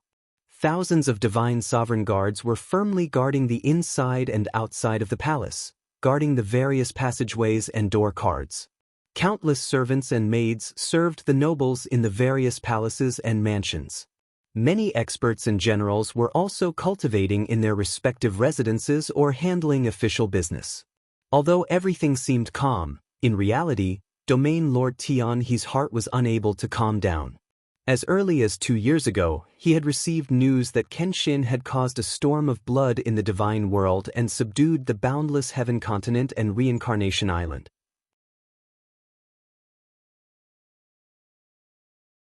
In addition, the god of the underworld's avatar had also fought with Kenshin in outer space and was destroyed by Kenshin. For the next 2 years, Domain Lord Sky Crane had been paying attention to the situation in the divine world. Although he was very far away from the divine world and received news late. Now, he also knew that Kenshin had conquered the entire divine world. In recent months, Domain Lord Sky Crane had been thinking about a question. Kenshin had conquered the divine world to destroy the lairs of the 5 god emperors and consolidate his power. What would happen after Kenshin conquered the divine world? Where would he go and what would he do? Many people in the divine world thought that Kenshin would go to the depths of the void to seek revenge on the 5 god emperors. But Domain Lord Sky Crane did not think so. He had studied Kenshin's previous experiences and actions and found that before Kenshin returned to the divine world, he had traveled to several galaxies. What did this mean? It meant that Kenshin wanted to travel to various galaxies and would stay in each galaxy for a few years, as if he was looking for something. But after Kenshin left the Heavenly Strategy Galaxy, which was very close to the divine world, he returned and unified the entire divine world. Now that Kenshin had left the divine world, he would definitely not return. He would most likely continue to explore the other 3 galaxies. In this way, the Sky Crane Galaxy, which was the closest to the divine world, would bear the brunt. After many deductions and guesses, Domain Lord Sky Crane became more and more convinced of this answer. He also felt that danger was approaching. He was very worried and a little panicked. Now that Kenshin was invincible, apart from the 5 god emperors, no one could contend against him. Even if Domain Lord Sky Crane could gather 100,000 elite soldiers under his command, he did not have the courage or confidence to fight against Kenshin. He had been hesitating whether to defend the Sky Crane Galaxy or lead his soldiers and escape. In a situation where he could not make up his mind, he could only ask the god of the underworld for instructions. The god of the underworld was also hesitant and conflicted. He could not make up his mind, so he told Domain Lord Sky Crane to act according to the circumstances. You're tuning in to the Wang Lin's Journey YouTube channel. Don't forget to subscribe and join us on this journey to catch the most captivating stories.